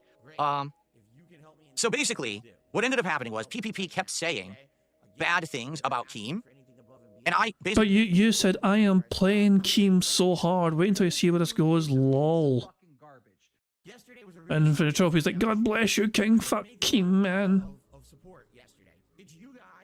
He said, well, how can I play into his good graces and make him feel like this is something that I'm going to snake Keem? So I said, I'm playing Keem so hard, wait until you see where this goes. Because I knew from what I'd seen, PPP didn't like Keemstar. So I fooled him into thinking that if I had Keemstar on my show, that it was going to be like an aggressive thing, and I was going to destroy him or whatever, all right? So, here he is, God bless you, fuck Keem. I honestly thought just a little bit after his apology, maybe something fun could happen with him, but he's truly a piece of shit, right? And then we were talking about when Keem was on the drunk stream or whatever. So, here's an interesting one, all right? All I'm going to say about this one, because this is not one for me to fully talk about, all right? Because I'm not the only person involved in this one, all right? But basically, back in the fall, okay, an opportunity was presented to do content, all right? an interesting piece of content at that. That likely would have worked. Likely would have actually gotten big attention, big support. All right. Now, it just so happened that this idea was presented when I was on my day off. So I didn't even know that it was going on because I was spending time with my family, etc. This is what happened behind the scenes that day. Before I even had a chance to do anything, I get a private message from PPP. Keem added you to a group chat without talking to me first, or without me talking to you first? Wait, why does he have to talk to you first? I don't get it, right? Why does Dad have to talk to you first? I'm the person involved. I'm the one who's getting an offer. Why does he have to? Are you my agent? Are you my dad? Like, why would that? I don't even understand that. He's like interjecting me into this, all right? So there you go, all right? So then, you know, I'm not happy with how fast Keem tries to move things. The moment an idea is floated, but it can be big for everyone. Honestly, we should talk about this, but blah, blah, blah. You should stall. So again, I haven't really had a chance to even read anything or do anything. And PPP is telling me, don't do it, delay till Monday, let's talk more, don't accept the opportunity because it's Keemstar, all right? Why? My opinion is because he wants control of the entire situation.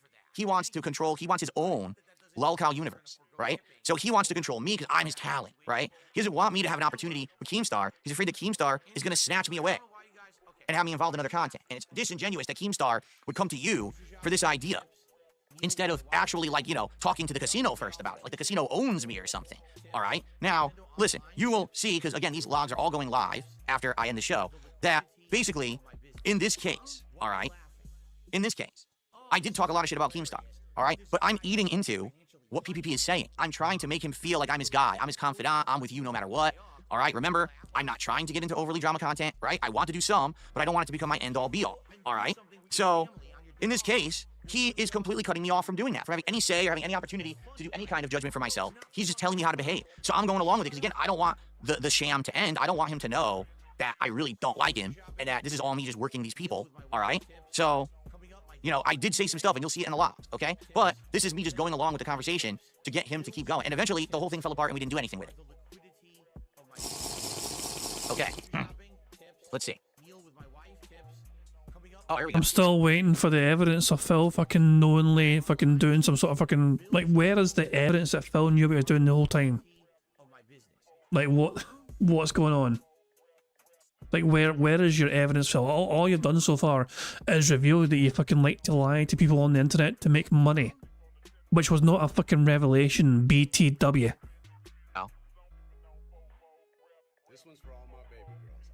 I get it, relax, I hate these fuckers. It turns into Keem making dictates and showing zero respect again. So here I am clapping back to agree with him. Oh yeah, that's how it works. I'm not Wings and Boogie. I won't get pushed around. I don't want to cost you guys any money or views, but I don't see how it'll benefit me. Basically, I'm echoing what he's saying. He doesn't want to do it. He wants me to delay. So I'm just saying, all right, then I won't do it. But it's obvious. He's incredibly jealous of Keem. He wants what Keem has, but he doesn't want Keem trying to pull us into his stuff. He wants to do it for himself. All right?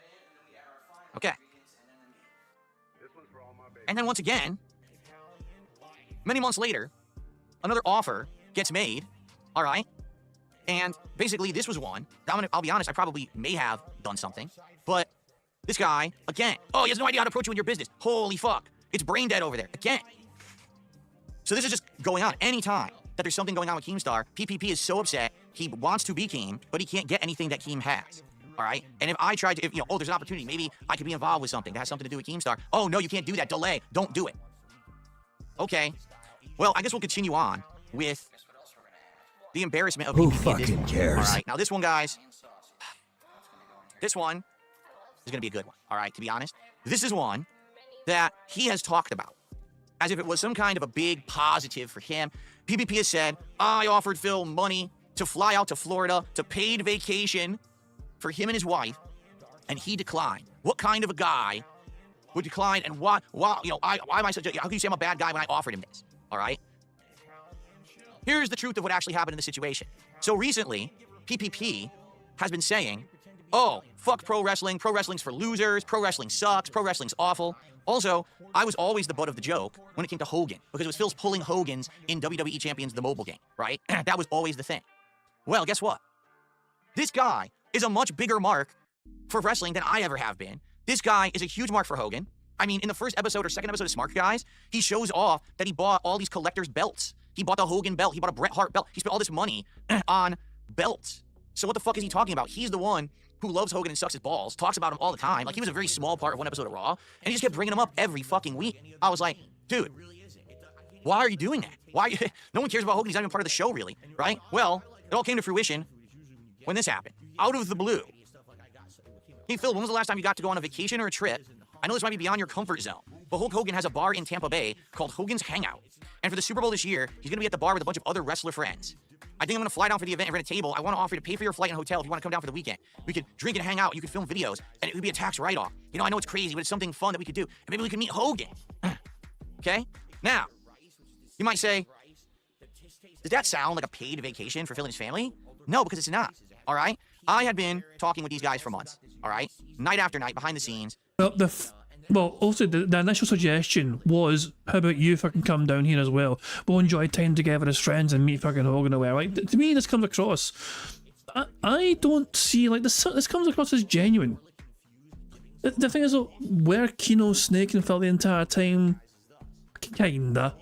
But I generally think that Ashton did actually feel like more and more that this is something that he could fucking work with, you know what I mean? Like, he, as frustrating as it was for him over time, and especially the last few months probably, when Ashton had the second last episode, was it the second last episode or last episode of Smart Guys, Ashton went to fucking town on Phil, and he was like speaking like real hard truths to him, like a fucking friend would fucking do, like real. It's like, you know, I'm going to be brutally honest here, but it came across as somebody trying his best to help someone, like, and like you wouldn't waste time helping someone unless you fucking cared, clearly, you know.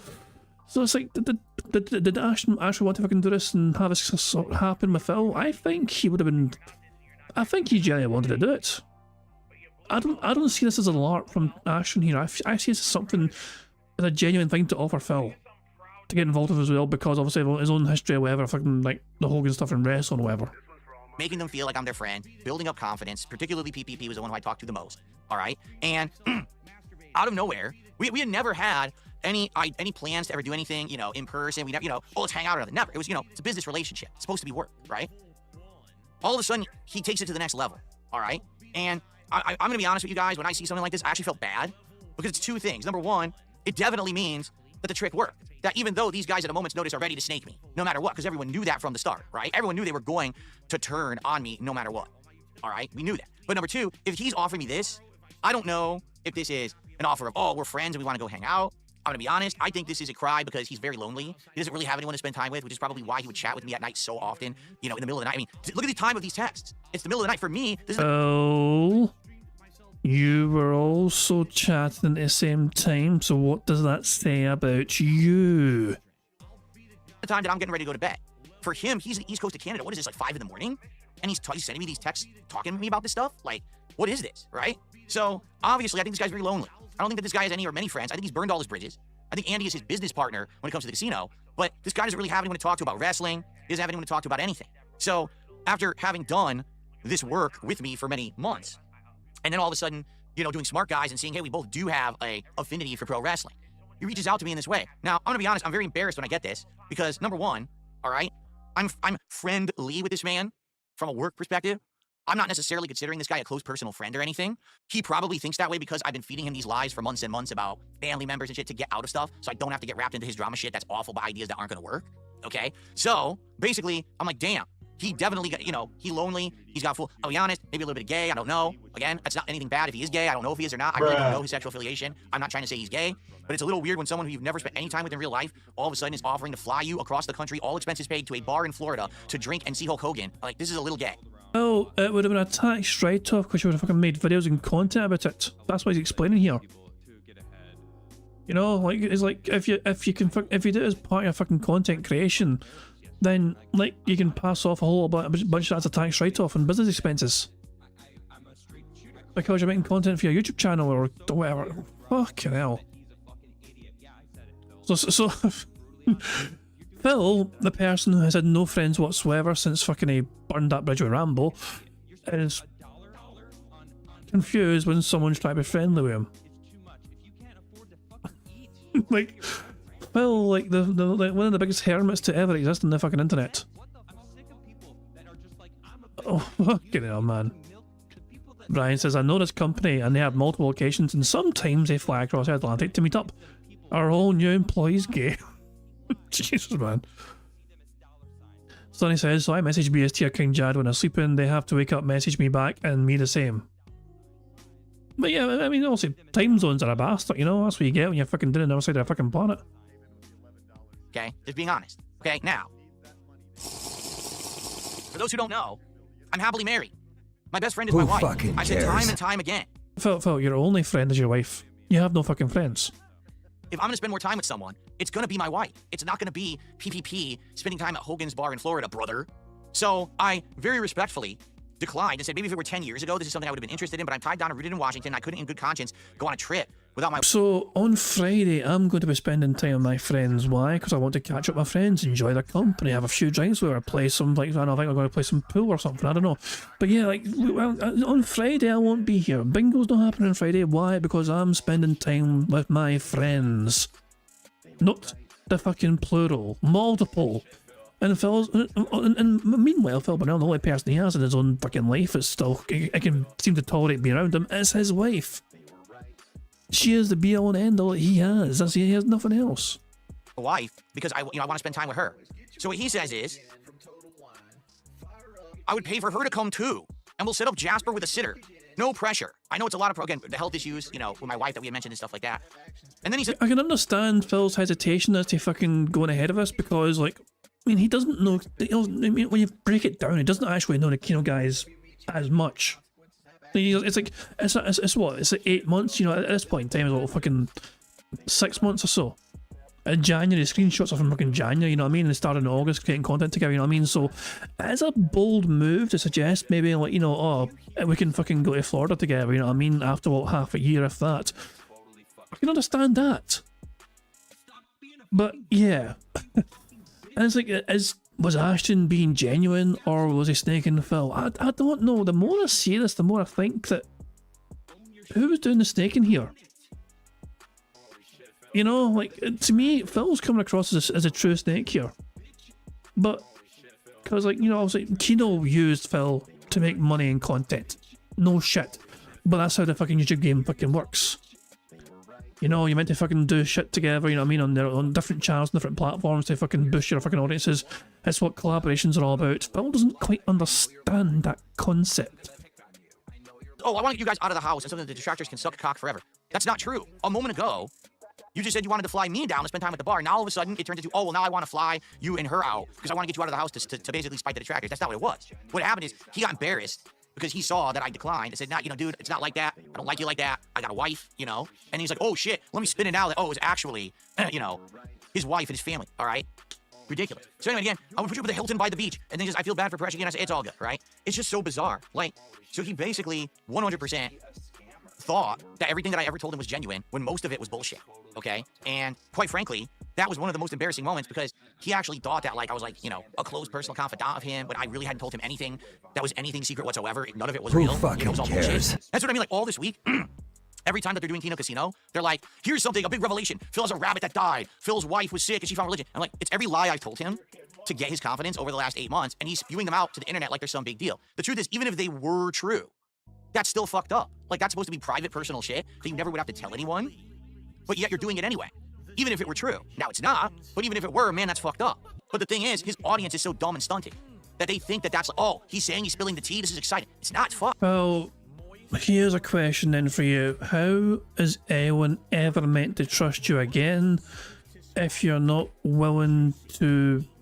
If you're willing to fucking brag about how much you enjoy lying to the Kino guys, how's anyone ever meant to trust you? What? How can anyone ever trust what you say is genuine and honest and sincere when you're happily admitting you fucking lied through your fucking teeth for the longest fucking time? If you had said something to someone in confidence like that, would you think that they would go out and publicly say something about it later just because they broke off a business relationship with you?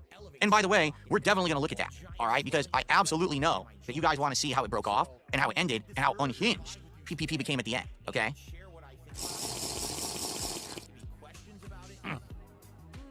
Let's continue, because we got more, all right? We're only behind by like 6 minutes or so. You know what? We really haven't done anything with Andy. We haven't. So I feel like we should do a little bit. Oh my dog! What's up? Thank you, Warren, for a super chat who said, did I just hear Phil say somebody was low-key hitting him? Yet Phil is trying to insinuate that Triple P was gagging for Phil's Bobby. That's how I'm gonna phrase it that way, just to fucking really emphasize the hilarity of that situation. Phil seems to be implying that Ashton was pure gagging for it, man. Ah, Phil. So yeah, make of that what you will. I still maintain that the animation that Kid Flim made, if you go to Kid Flim's channel on Twitter, you know, like, Jesus, man. I retweeted it, to be fair, a while ago. You know, hold on, let's see if I can find it. But by the way, Prophet, if you're still around, look at our man Broside Phil here. Jad called me yesterday for not having a lift video since September 2024. So here you go. Oh, and then Prophet said I skipped leg day. 5 times 450 press and 10 times 450 calf raises. There. So there you go, Prophet. Look at Broside Phil just crushing it with a leg press.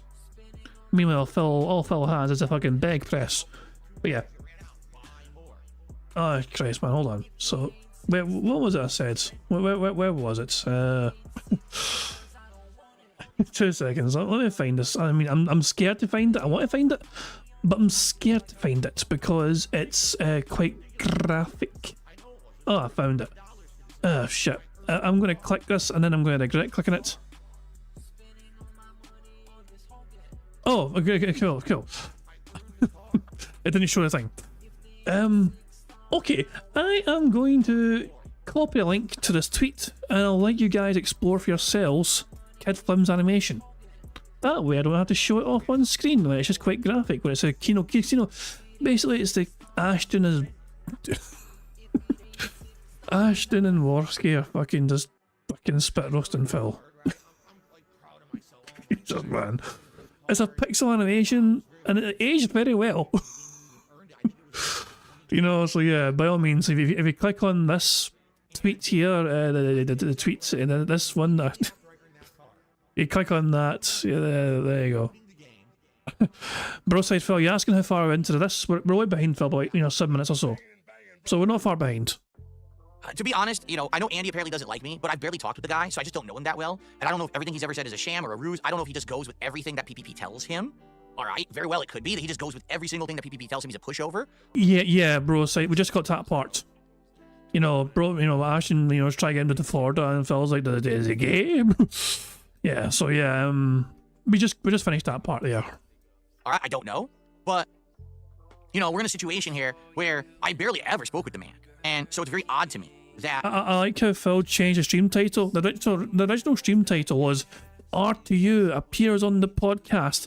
Do not miss it. And then he changed it at some point in time to saying the Level 666 podcast. DSP robs the Kino Casino. And by the way, the stream numbers keep falling more and more. We're now got, about 1,100 people. There was more before, but it's kind of gone downhill since then because Phil's boring the bejesus of everyone. We had people saying stuff like he's your gaming soulmate and shit like that. But I mean, if anything, when I talk to him, he would be afraid of stuff. Like, for example, in this case, right after we had done like the first appearance, all of a sudden their Clips channel put up a clip of me on the channel, and Andy was legit terrified that I was going to see that and think that they were snaking me already. And he didn't want this initial relationship to end, and he kind of reached out to me apologizing profusely for that. Oh, sorry, that was a mistake, right? And then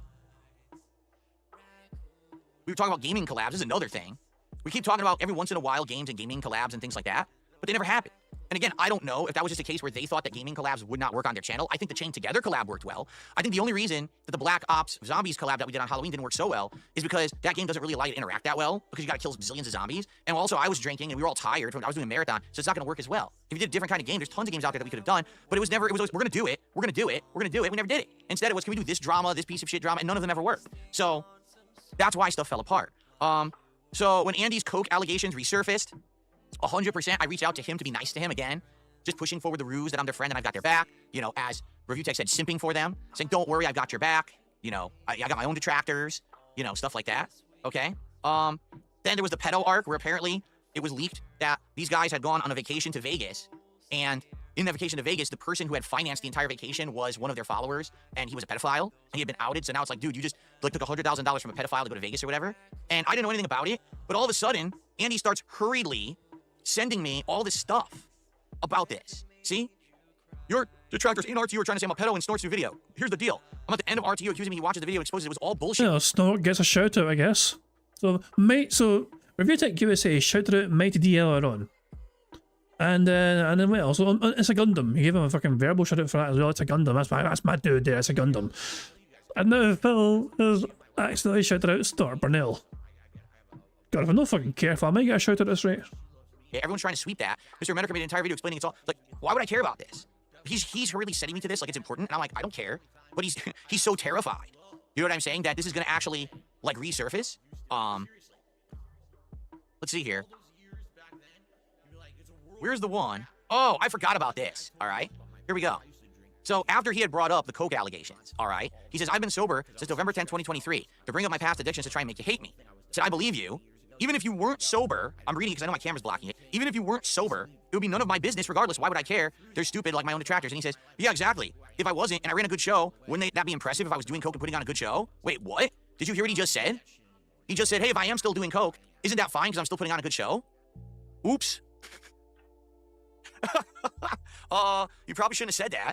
But, you know, then of course, he did say, I will be fair here.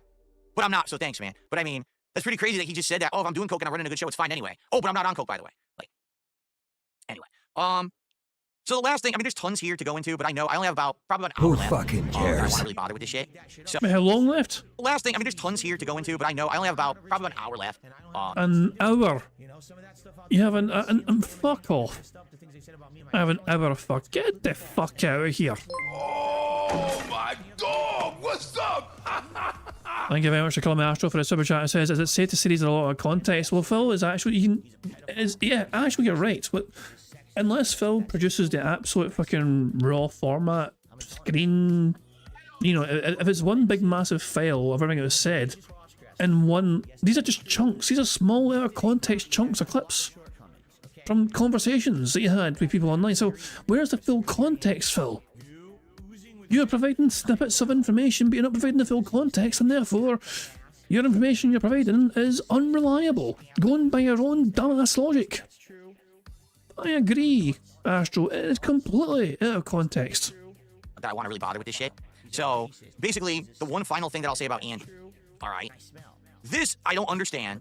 I'm completely confused. I have no idea what this is in relation to, but this one threw me for a loop, to the point where I was shaking my head and scratching my head, all right?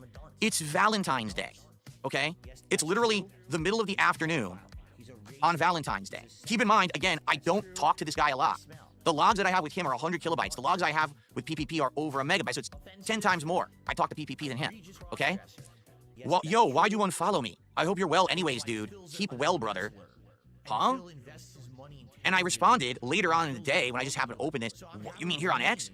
I didn't unfollow you, Andy. I don't think I ever followed you here, laughing out loud. I do follow your Casino Clips channel to get caught up from time to time. I've been busy, but I don't watch your show. I've been, you know, I haven't watched it in ages. Oh, okay. I'm sorry, that came out of nowhere. Thank you to Broside Phil for the super chat, who says, Phil, a therapist. I just don't like myself, the therapist. And that's normal, Phil. Phil, is it? It is. Other people feel like this, and the therapist says, no, yes, it's very common to not like you. Phil, yeah, I get that, yeah.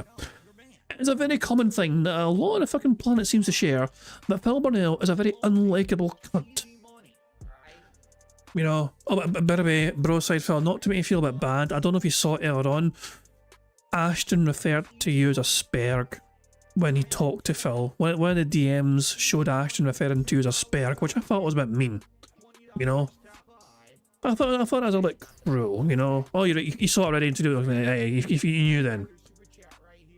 Hell, poor Broside Phil. Getting called a sperg of Ashton. And there's no coming back from that, is there really? You might as well just fucking... You might as well just call it quits, you know what I mean? And just, you know, resign from fucking life. Hell, but it's just... Yeah, but Phil... How does Phil... how does Phil manage to make himself... Like, every time you think he can sink no lower, he surprises you. And finds a way to fucking sink even lower. Like, you know, like, how does he do it? It'd be impressive if it wasn't so fucking disgusting. I do follow your Casino Clips channel to get caught up from time to time. I've been busy, but I don't watch your show. I've been, you know, haven't watched it in ages. Oh, okay, base. Huh? He had time in the middle of Valentine's Day, out of nowhere in the afternoon, to message me and ask me why I unfollowed him on X when I never had followed him on X. Well, weren't you streaming on Valentine's Day? Correct me if I'm wrong, but wasn't Phil making content on Valentine's Day? So he's having to go to Andy Worski for him sending him a quick message, which takes like fucking, like, you know, it'll literally take like less than a minute or so. You actually see the, like, oh, well, these two messages, so 1:53 p.m, 1:54 p.m. Why didn't follow me? Hope you're well, anyways. And then like 5 minutes later, keep well. Like, so yeah, it was like, so, and Phil was streaming at the time. So he's gonna have a go at Andy Worski for sending a quick message that took 5 minutes out of the day on Valentine's Day. Well, Phil was streaming for 5 hours that day, from morning to like fucking 4 p.m, you know, 4:30, until, you know, Cat makes dinner.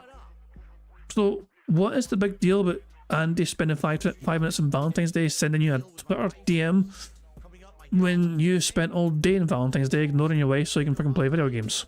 Valentine's Day out of nowhere in the afternoon to message me and ask me why I unfollowed him on X when I never had followed him on X. Sure, bro. So,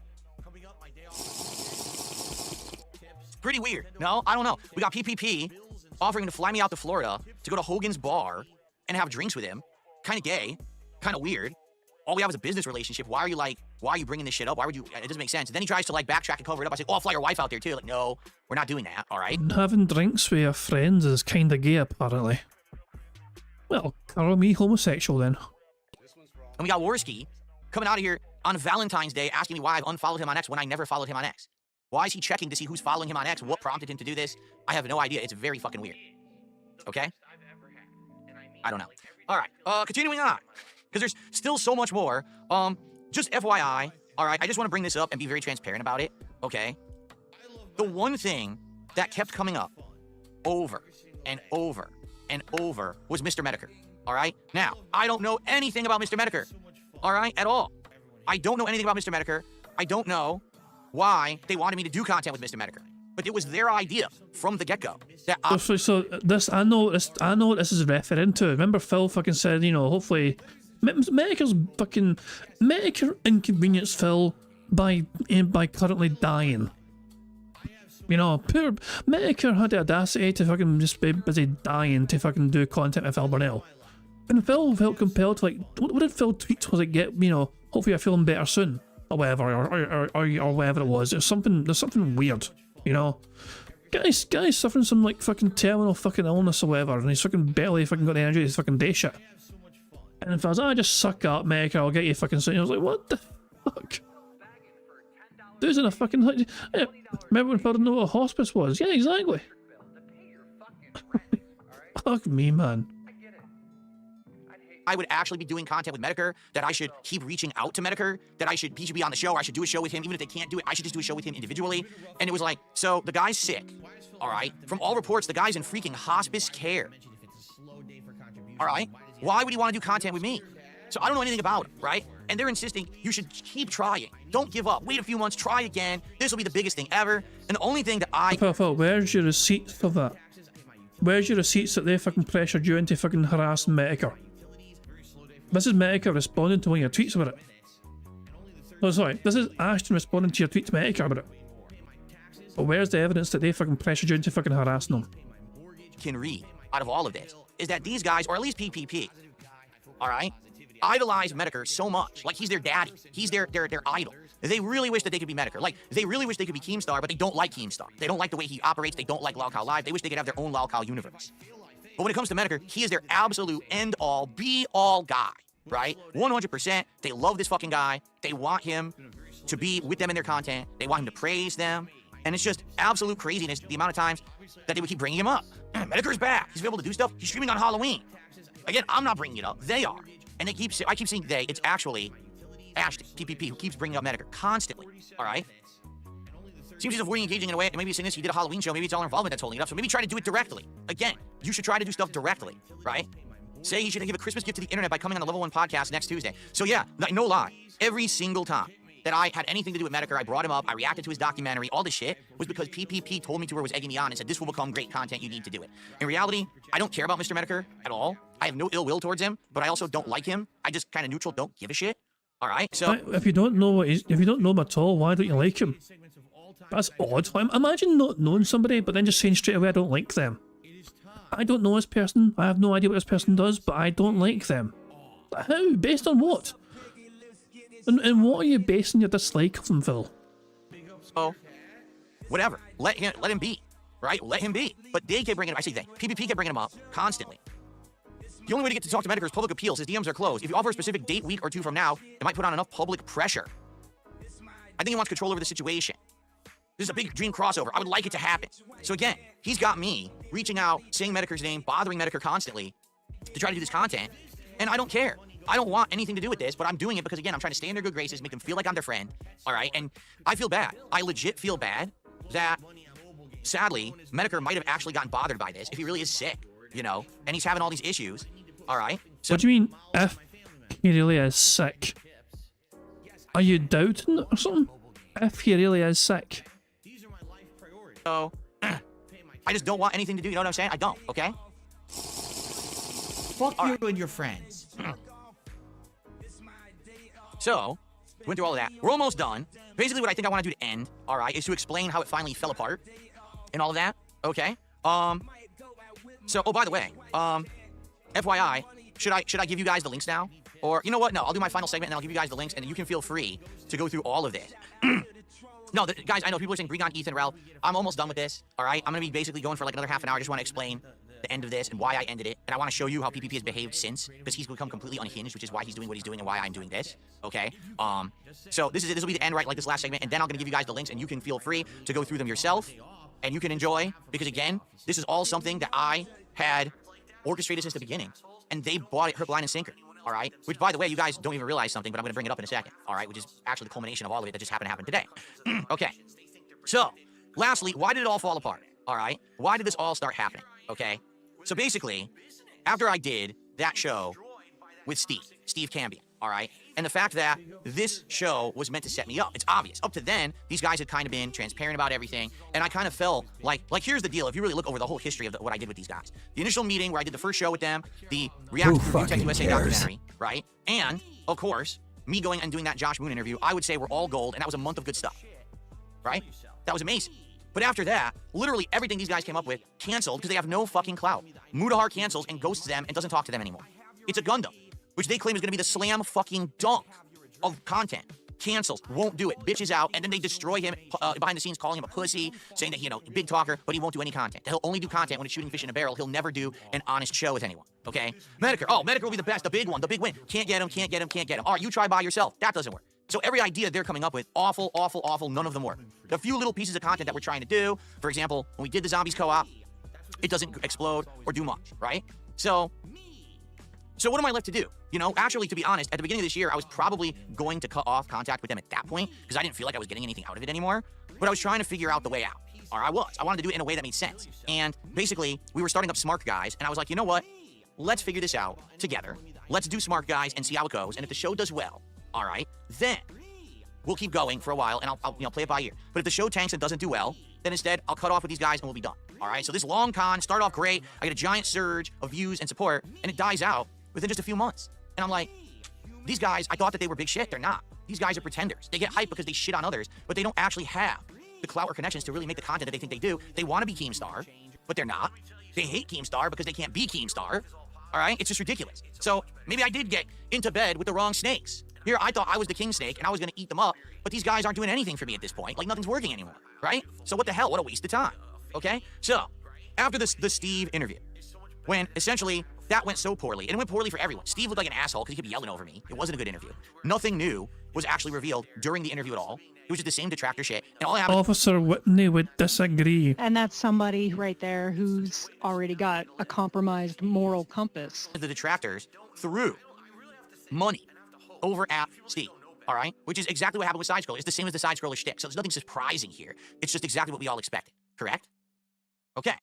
So all of a sudden, I start noticing that PPP is now starting to insult me and saying like snide remarks and comments. Now, he's been doing it all along on the show, but it seems like it's starting to escalate, all right? It starts like it's starting to escalate badly. Like on the show, the grill fill segments, which used to be like 20 minutes, are now becoming an hour. And it's not even interesting. It's not even paying off. The grill fill, which is, again, this is Ashton's idea. Let's grill fill on Smart Guys for a whole hour. It's not getting us views. It's not getting us support. It's not getting us anything. All it's doing is wasting all of our time and killing our momentum, because in reality, people are coming to Smart Guys to watch wrestling commentary, not see me get grilled. He thinks they are, but they never did. They never came there and supported because of that at all. Okay? Phil, nah. It was the main highlights was the grill fill section. There's no fucking two ways. There's no way you can spin it as a way, like, nobody gives a shit. Like, you didn't really care about the fucking wrestling content yourself. No, the main meat of that show was the Grill Phil. That was definitely the best part, without a doubt, for most people. So, this is basically where things start to fall apart, all right? And basically, and again, you're going to see when you read through the logs, which all of you will, me saying things, you know, about my family members and stuff. He wants, you know, we're talking about flying places. I say I can't fly because I don't have a real ID. My mom is sick and all this stuff. But again, it's the same shtick, the same spiel, just trying to continue on and get out of doing the shit. It's like you fucking lying to your fucking people around you to try and avoid fucking committing to anything. Yeah, we've heard it all before, Phil. Don't want to do because it's dumb shit that he keeps bringing up, okay? So basically I said to PPP, all right? Are you sneaking me on Tuesday with Steve and you got your dates wrong? There's tons of people in my chat saying Steve will come on the casino on Tuesday, but that's when we do Smart Guys, so I have no idea what's going on. In my opinion, I'd be hurt if this were the case, but not surprised. And again, you guys have done so much for me, I move on and ignore it all, but it would be nice to know if we're actually doing our show. So even thinking that after the Steve show, which was a snaking, that PPP might snake me again, all right? PPP says, no, he's screaming, right? From the beginning, we presented you as a big deal. You're a legend from the past. I give you a massive audience in a new way. Helped you make thousands shitting on RTU. You're able to get a whole brand new setup. You became too stuck in your ways when it came to being partisan in politics and not wanting to do drama and wanted to do it your way still. And you never grabbed that brass ring. You let oppression slip with bad performances on the casino and doing the same old content on your show. It wasn't appealing to a broader audience. I went for fun because I like you decided to take a day out of my week to do wrestling. Several times, let you keep the penny. But that's a few times he did let me keep all the money on the show, and I always told you guys that too. I can lead you to water, but I can't make you drink. You said you would have been okay with Steve doing a pressing interview like this, and you would have agreed to it, but your reaction today has proved anything but. It's false. My reaction was, you should have told me exactly what Steve was going to talk about, and that it was going to be a detractor interview, because then we could have made it good. Because you didn't, it sucked. It didn't benefit me. All he's going to do is get detractor dollars, and this is lame. We could have done more with it if you were transparent with me, but you snaked me on it. Why weren't you transparent? Okay? So he's still going. I would like if you're...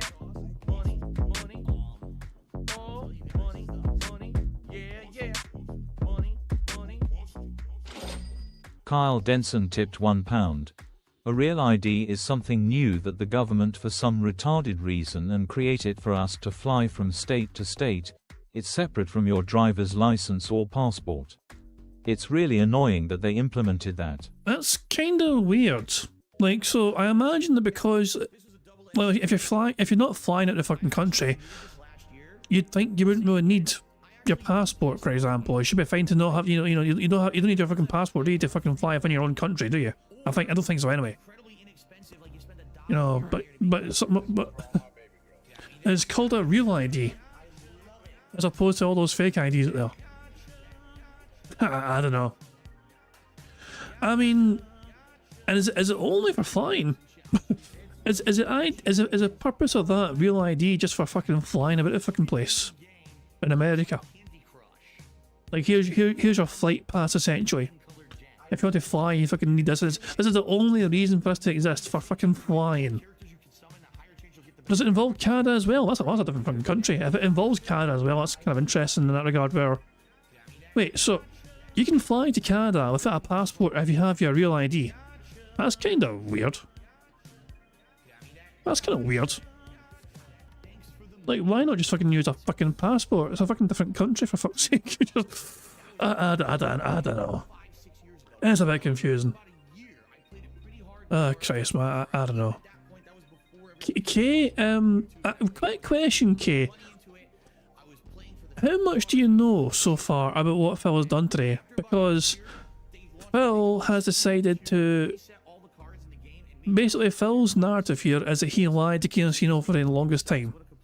So I'm not sure how much you know yet, Kay, but Phil had Review Tech USA in the show, and the premise of Phil having him on the show was basically just to fucking snake Kino.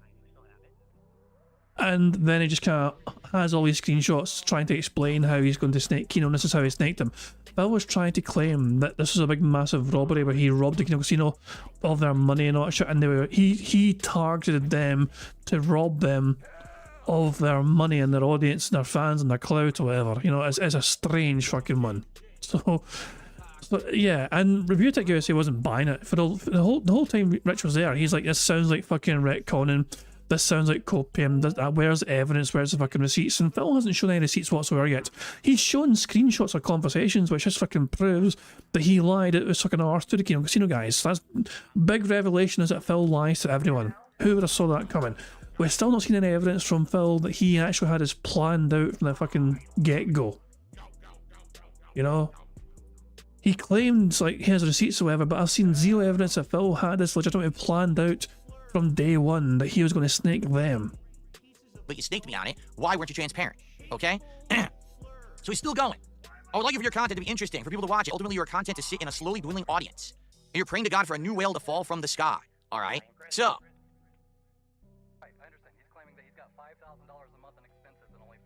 Now, because you did a favor for the other guy on my team that doesn't impact you in any real way other than you provide your spiral and lash out. That's disappointing. Go ahead, be a victim and make us out to be whatever you want. But I did try.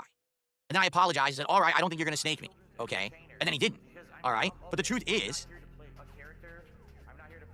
let me find it now. I already told you, the idea was that he wanted to build up Steve as some kind of a supervillain character, that we were going to play games and go back and forth and insulting each other. Super boring. Who the hell was going to care and who was going to believe that? No one. No one was going to believe that. That was so unbelievably dumb. Like he was going to be like evil Neo, and I was supposed to be the hero facing off against evil Neo, but all the detractors throw him money because he's felting me on his show or whatever. God damn it, bro side Phil. God damn you to hell. Oh hell. Jesus Christ, man, it's funny. It's funny. Thank you for that. I needed that. I needed that. Awful. All right? It really is. It's like grade school level shit. It's something you would see on Nickelodeon. It's not something that you would expect for content on the internet that's going to be popular. Everyone would have cringed. So at this point, I'm like, dude, I gotta find a way to get out of here. Really, like I have to get out of this situation at this point. Okay? Yes, it is. So I said, so here we go. Opinions on the last smart guys are split. Of course, it's doing incredibly well. Once you find the proper balance, it'll work.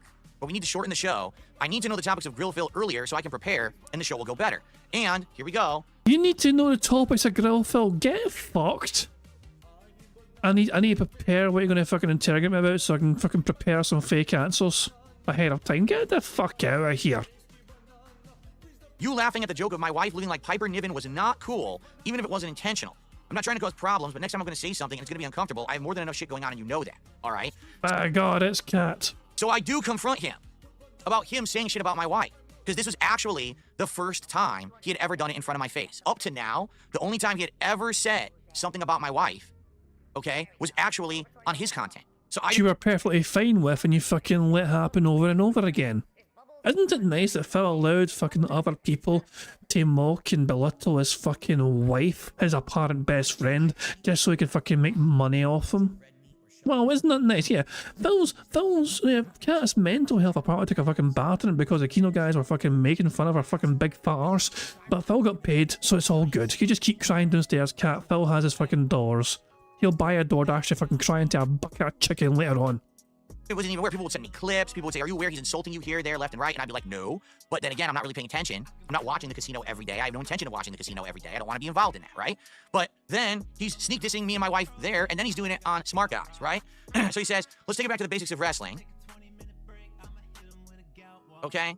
This is the rabbit conversation, which you guys are going to find, which is all bullshit. I needed to delay Smart Guys. I didn't want to do it that night, so I just made something up, and he believes it because he's gullible. Now.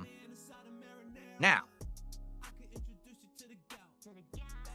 I want to see that, Phil. Hold on. Here is Phil lying to Ashton about his fucking fake pet rabbit. Hey, so things are really fucked. I think I have to put my rabbit down tomorrow.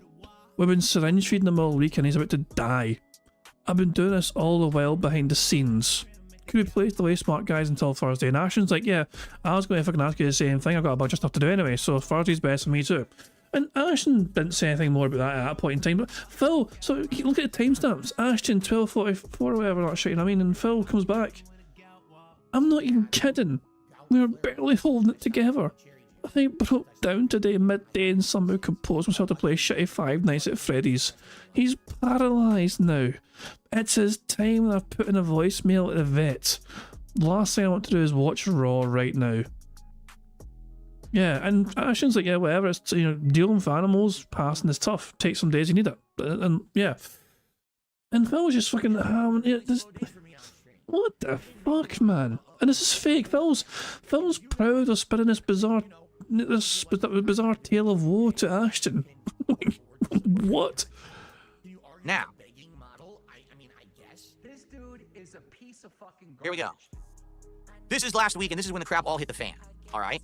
FYI, trolls went crazy hard on my stream today, bombarding me with messages saying that you called me a lazy POS on the casino last night. That's fine though, because it's on their stream and not yours. You called my wife fat and more. I ignored Yeah, and that's on their stream, that's fine. it, but that's apparently their narrative now. Then he says, oh, I'm sorry, I was doing that routine. I honestly think you should take a few days to recuperate and have some stiff drinks and watch shows with your wife. Everyone can see you're having a great tough time right now. I feel badly to be affecting you in any way. I'm gonna lay off with the smart ass stuff, try to rest up, things will get better. I'm worried about you, so take care of yourself. Have some weed. And I'm only partly kidding. Alright? And I said right here, I accept your answer, but I told you I had issue with you making fun of Kat on Smart Guys, so why are you doing this on your show? I'm trying to understand it. I have a friend of foe alike now telling me to sever ties with you because you're not my friend and you're using me. And what does he say? It makes sense if I find something funny to say, I'm going to say it. I find what is taboo, boundary pushing to be funny and shocking in a way. All right? So I feel bad that, you're going through any hard times. I like to push buttons anyway. I went too far this week. I wasn't treating you like a person, more like content, and I'm very sorry for that. So again, he's apologizing. But what's the point of apologizing if you do it anyway? When you're apologizing for something, but then you're doing it anyway, it doesn't matter. You already done it again. Oh my god, look who's fucking talking. This is exactly what fucking John Rambo said before. You can't fucking saying sorry, but you fucking can't repeating those fucking same mistakes anyway, which forced him to fucking talk to you and pull you aside to fucking get you to fucking apologise. Back in the fucking Project 7 days. And then again, your apology is invalid if you keep doing the bad thing. So at this point, I know that his apologies don't mean anything either. So what does he say? I want to make it clear, if you do want to cut ties, I completely understand, and I think that you'll do well no matter what. It was at that moment that I decided I'm going to cut ties with this guy. All right? He's saying, he's apologizing, saying he's sorry for what he did, but basically he cannot control himself. Okay? So you can cut ties and we're all good. All right? So I said that's pretty much what I thought you were going to say. I have thick skin, I get it. Now people are 100% thinking that you're using me. I don't know what we're going to do moving forward, basically. We need boundaries, And he says, I happen to like that there's different ways to interpret what's going on, and there's not very straightforward. I think people get invested. I see that you're crashing out. Now, this was the next day's podcast. This was the podcast I did last week where I said I have 3 options. Option 1 is being a sellout. Option 2 is being a massive drama queen villain for the internet like PPP wants me to be. Or number 3 is to go the third route and go straight down the middle. All right? He thinks that's crashing out because I don't want to do path 2. Little does he know that all along, this whole thing has been a setup. I've lied to him for 8 straight months about all this shit. I'm only going along for the ride because essentially I wanted to get more views and money and give myself a boost. I don't really like him. I think he's kind of disturbing. Essentially, I went along with it to try and get myself some more views and money. Remember Phil claimed he didn't want to fucking just be in it for the bag? All those times Phil has told his fucking audience he doesn't want to just fucking be in it for the bag. I don't care about the fucking bag. I want to try and make meaningful content, positive content, all shit. Well, Phil's admitting to his audience he is completely full of shit, apparently. Nah, this is not some sort of fucking 8-month fucking long-haul plan from Phil. No fucking way. This is a hard fucking retcon from Phil trying his fucking best to just like, I'm not saying so he told Aquino a bunch of fucking random shit and most of it is probably bullshit. Especially the fucking rabbit stuff or whatever, and his fucking wife, whatever, you know what I mean? But Phil, you're not coming at this looking good. You're actually looking worse than usual, which is incredible for you, considering your fucking shitty reputation. Yeah, he doesn't get it. So, yeah, anyway, he thinks I'm crashing out. So I said crashing out means I want my wife to be treated with respect. There's no way I can justify or defend your insulting Cat for no reason, even if it's getting a rise out of your audience, right? You've apologized to me for it, so either you know it's wrong or you've been disingenuous, right? My wife's taking some time off, you're kind of seething and lashing out in all directions, you'll just never understand that you don't have to respond to everything and see. I said, I don't even know what you're talking about. All right, then I looked at his Twitter, and this was on his Twitter. It's a fact, I'm not sure why there's so much hostility surrounding observing reality. So basically saying it's okay to insult your wife. It's just okay to insult your wife, okay? It's fine. I can just do whatever I want. I can just insult your wife as much as I want, all right? Wait. I recognise that tweet. Hold on a second, I recognise that tweet. I'm not verified yet. Oh well, who fucking cares? I recognise that tweet. That you? That was, yeah. No, it's not my tweet. We'll say this is a tweet. So the tweet. So hold on. The tweet Ashton made to me is this tweet here. So what does Phil say? I have no idea what this is supposed to mean. But it's a simple reply. Will you stop bringing up my wife for drama in your content? If so, I'm good and we can do smart guys and keep moving forward. If not, then we're done. If you were married, I would not be bringing up your wife in a negative way, especially because she's not a part of your content. So let me know so we can figure out how to proceed moving forward. Thanks. No need to respond to this now, by the way. Overnight or early tomorrow is fine. And then Phil shares a screenshot of the tweet that Ashton made. Like, you know, it is a fact.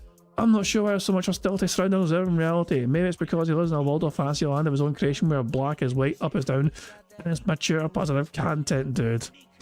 So, Phil has me blocked on Twitter, so I don't think he saw my tweet, but because he doesn't have Ashton blocked, he probably saw a response.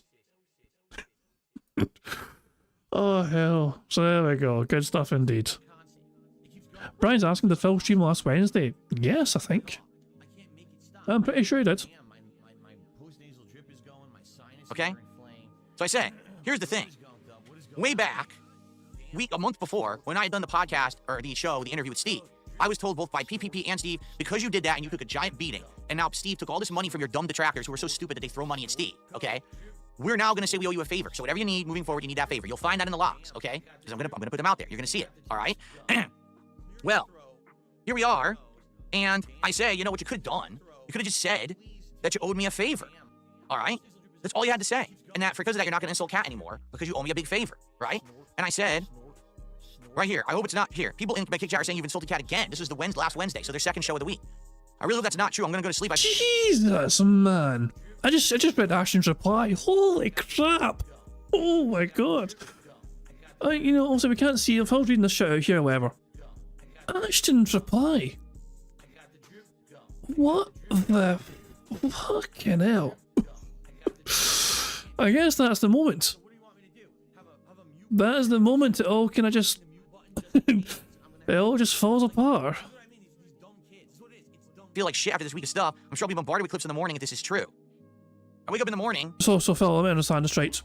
You're upset that Ashton didn't... So, you lied to Ashton for the longest time, okay? And you wanted Ashton to give you sympathy and pity because you kept telling him lies. And when that didn't work, you're blaming Ashton for you lying to him all the time about what was actually happening to you. And here's what I have. I owe you nothing, you fucking F-word. And it'll be a cold day in hell before I'm scared of you. Why don't you bring me on tonight and see how it goes? You really wanted to flex nuts. I'm so sick of your shit. You threw everything I did in my face yesterday with the third path lazy bullshit. You have no gratitude for anything. The whole big dog routine, and you're thinking you're gonna break me and run the yard? I will fucking show you whose yard it is. You escalated this and I want a scorched earth drama campaign. I can give you that in spades. Okay?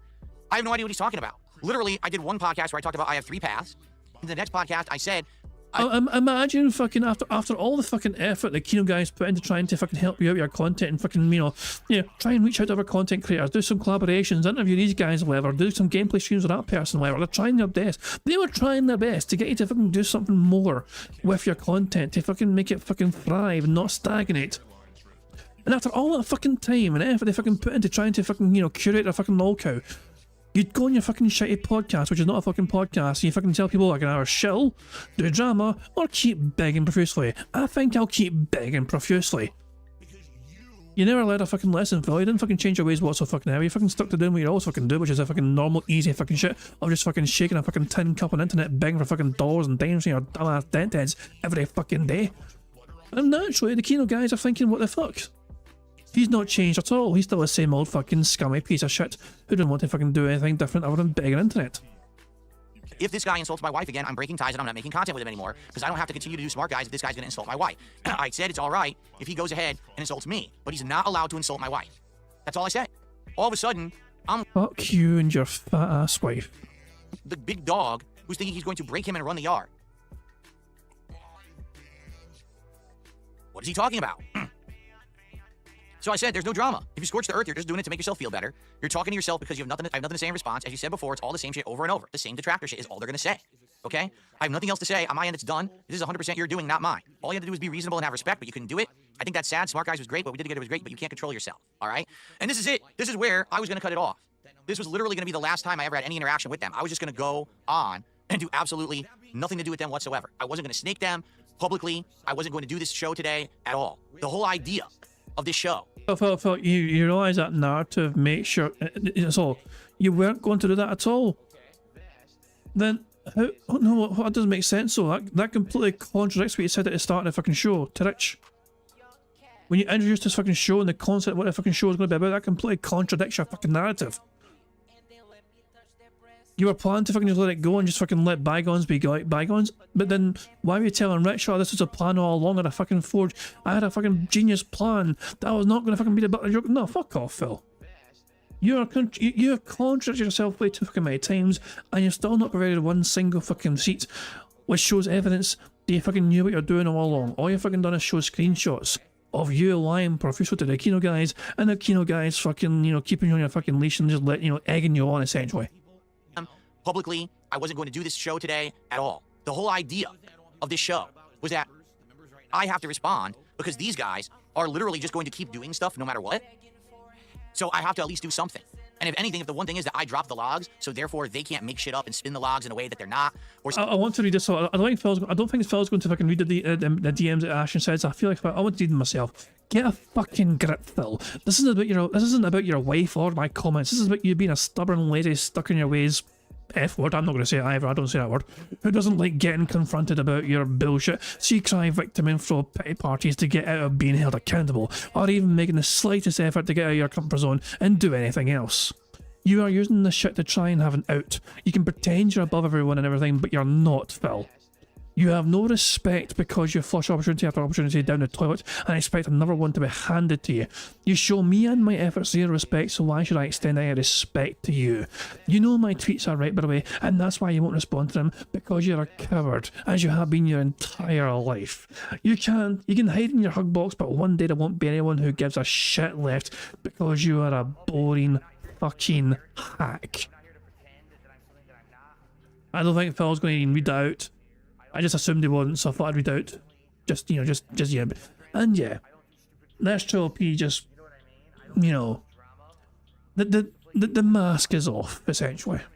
Say, hey, look, here's an edited log to protect us, but here's the part that makes Phil look bad or whatever. So right now I'm about to dump them so you guys can read them in their entirety, all right? Unedited.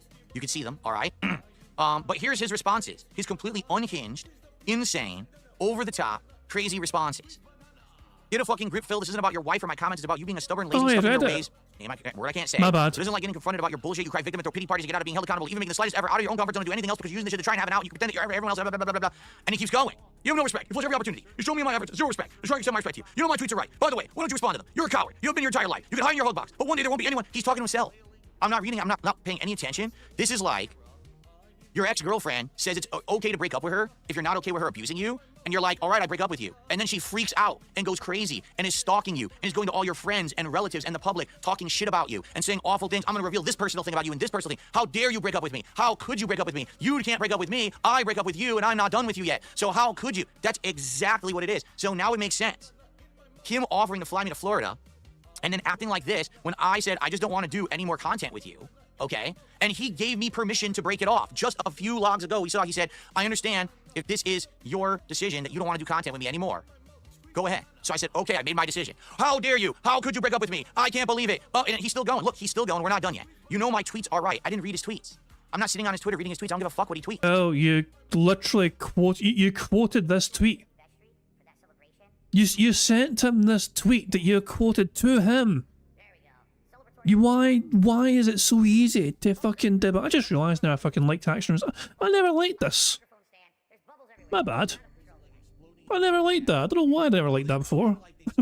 Yeah, there we go. That's a strange one. I just fucking realised that. But you get what I'm saying though? Phil showed literally 5 minutes ago that he quote tweeted this and sent it to Ashton, asking about why Ashton said it. But now he's going to fucking pretend that he didn't bother reading Ashton's tweets. Which is a bullshit thing. We just... for God's sake. The bad man just won't stop lying. Right? He's still going. Here's what I'll say to you in the end, because this is later. This is days later. I don't want to have to do what I'm doing, because this is after the first show on Friday where he had talked shit and exposed secrets about my life. It doesn't feel good to dump all this on you, but you've endlessly escalated the situation. When did I endlessly escalate the situation?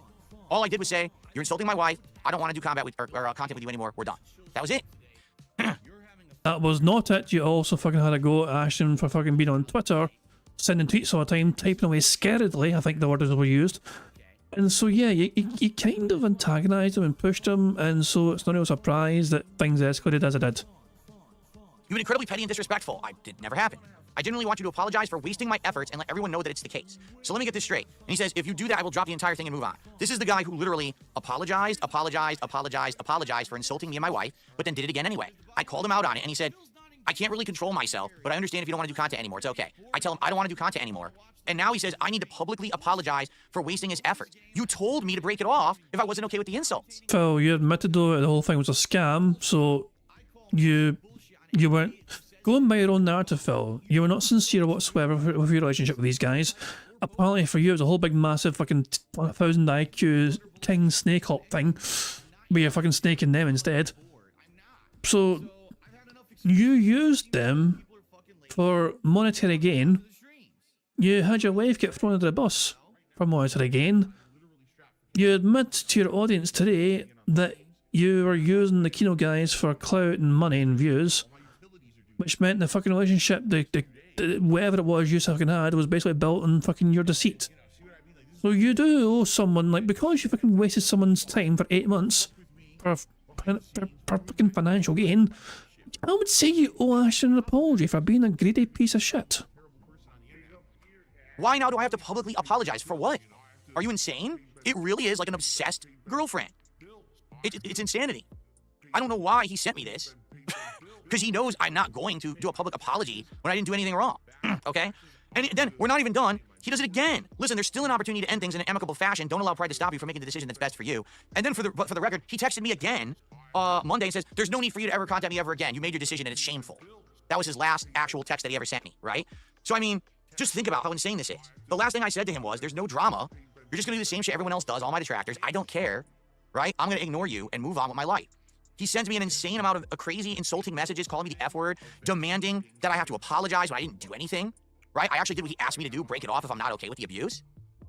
But the best part about all of it is, folks, I was never going to stay with him as a friend, as a co-worker, regardless. It was only temporary until eventually I feel like we were going to actually, do something great, and if it wasn't nothing great, then we're done. All right, that was the whole plan. I was never actually friends with PPP or Andy at all. For me, it was always a business relationship, but I had to perpetuate the lie because these guys have such a bad reputation. They have so much bad stuff going on for them on the internet that if I don't go to bat for them, then people will be like, what are you doing? Why are you associating with this bad guy, this doing this and that? I had to give them all these lies to keep them going so they would stop, all right? They would stop doing the bullshit with, maybe they would think that I wasn't being truthful or I was actually fucking with them, unless what you gotta do is you have to give a little, just a little, truth, and then a big lie attached to it, and then they buy it hook, line, and sinker, right? Was my wife sick last year? She was for a little bit. She's not anymore. None of that's going on. But you attach that little bit of truth, and then they'll believe you. So I cased these guys, 100%, okay? Seriously, 100%. This was my doing. I sought them out. I messaged them. I'm the one who had the idea for the Review Tech React and made it happen, not them. And then after that, it was continuous failure after failure on their behalf. They couldn't get Mutahar. They couldn't get It's a Gundam. They couldn't get Medicare. They couldn't do anything. It was just, appear on our show and talk shit about Ralph. Who fucking cares about talking shit about Ralph? No one. It's boring. Do something that's particular that will make sense, that you're finally involving me. Not this boring shit. They're not creative.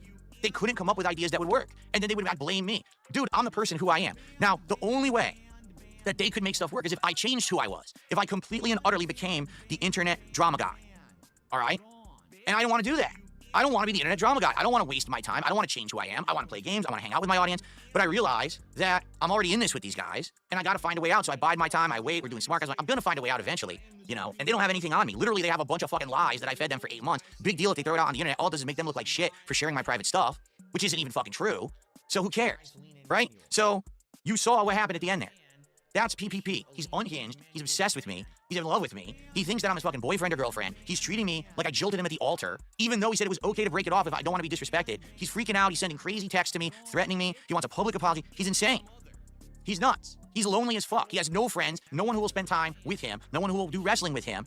He wants me to fly to Hogan's bar to have some drinks. That's pretty fucking gay. Bruh. Okay? So, it's all done right now. I'm not having any more association with these guys, all right? And one final thing, because Moon Knight did say, what took you so long? If this was going down last week, why didn't you publicly talk about it last week? Because I had, number one, I wanted to see if they were really going to escalate it and do shit, and I didn't know they were going to do that until Friday when they did it on the show. And I was like, maybe they'll do one show. Oh no, they're going to continue this. So for those who don't know, to export your content from X, these logs, takes over 24 hours to actually get the logs exported, all right? It takes over 24 hours. You have to put in the request, then they send you the files and shit. It takes forever. All right? You have to wait for it to show up. Then when it shows up, guess what happens? It's just a browser link, and you can only open it in a browser, so you have no evidence. I wouldn't be able to show you the evidence. So I then had to find a way to convert all of the files over to PDF files. Funny that they're PDF files with these guys. Yeah, so that I could actually publish. So hold on a second. Phil has shared a link. By the way, that Go file link is the link. I'm not going to click on it. Shit, I can't copy a link. Fuck me, hold on. Can I? Oh, that's not what I do. How do you? Fuck. Should I just fucking click on it? The Go file thing. Oh, for fuck's sake. I thought this was the whole thing. Hold on, what the fuck is this? Andy Worski. This is basically just the Andy Worski conversation. Like, he has dropped a bunch of links here. This is Ashton, the Ashton links. Fuck me, man. Like, here's the Ashton links. If everyone's curious, these are the fucking Ashton links. And this is like the full entire conversation log, apparently. There's 150 fucking pages of this shit. Fuck me, man. So what are the other links then? Are they all the same? Hold on. Yeah, they're the same. It's like it's two separate links. One's Andy Worski, one's Triple P. Don't think the Andy Worski one's that fucking interesting, you know. Like, apparently this is an entire conversation history that Phil has had with Ashton from start to finish. You know, this is apparently unedited. This is apparently, and it's in full entirety. Not just screenshots that fucking Phil has for his like show or whatever. This is entire. It's apparently the whole entire fucking thing. You know, fucking shout out to Kurt Metzger, who the fuck knows. But you get what I'm saying though. Like, fuck me, man. I'm kind of curious here. What's Triple P saying about the shit? Just want to let everyone know that Gundam is still coming on Friday. Safa Phil. And he's retweeted all these other things as well. All of his evidence folders were created on the 17th. Okay, guess what else happened on the 17th? Remember, this was a master plan 8 months in the making. Exactly. It doesn't seem to make sense, does it? 8 months of evidence. And as created as the one big fucking sticking point. If Phil been planning this from the fucking get-go, then why does it doesn't make sense, does it? It doesn't fucking make sense. Pixar animations as well been retweeted by Triple P. What if Triple P never intended to release DMs and Phil's just filled himself to death? You know the best part about that, Pixar? You never even atted Ashton. You never even fucking atted him. You just fucking said Triple P, and he found it. And he found it and retweeted it and was like, yes. It may very well be the case. I just see David Burnell, oh for God's sake, our Kid Flim. This is why it's dangerous to fucking go for Kid Flim's fucking tweets. Because you see animations like that.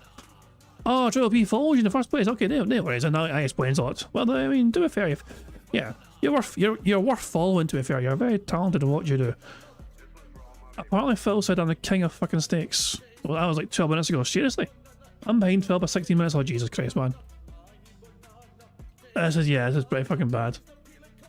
Another supposed fake cancer story for Triple P to enjoy. Medical shit not by choice.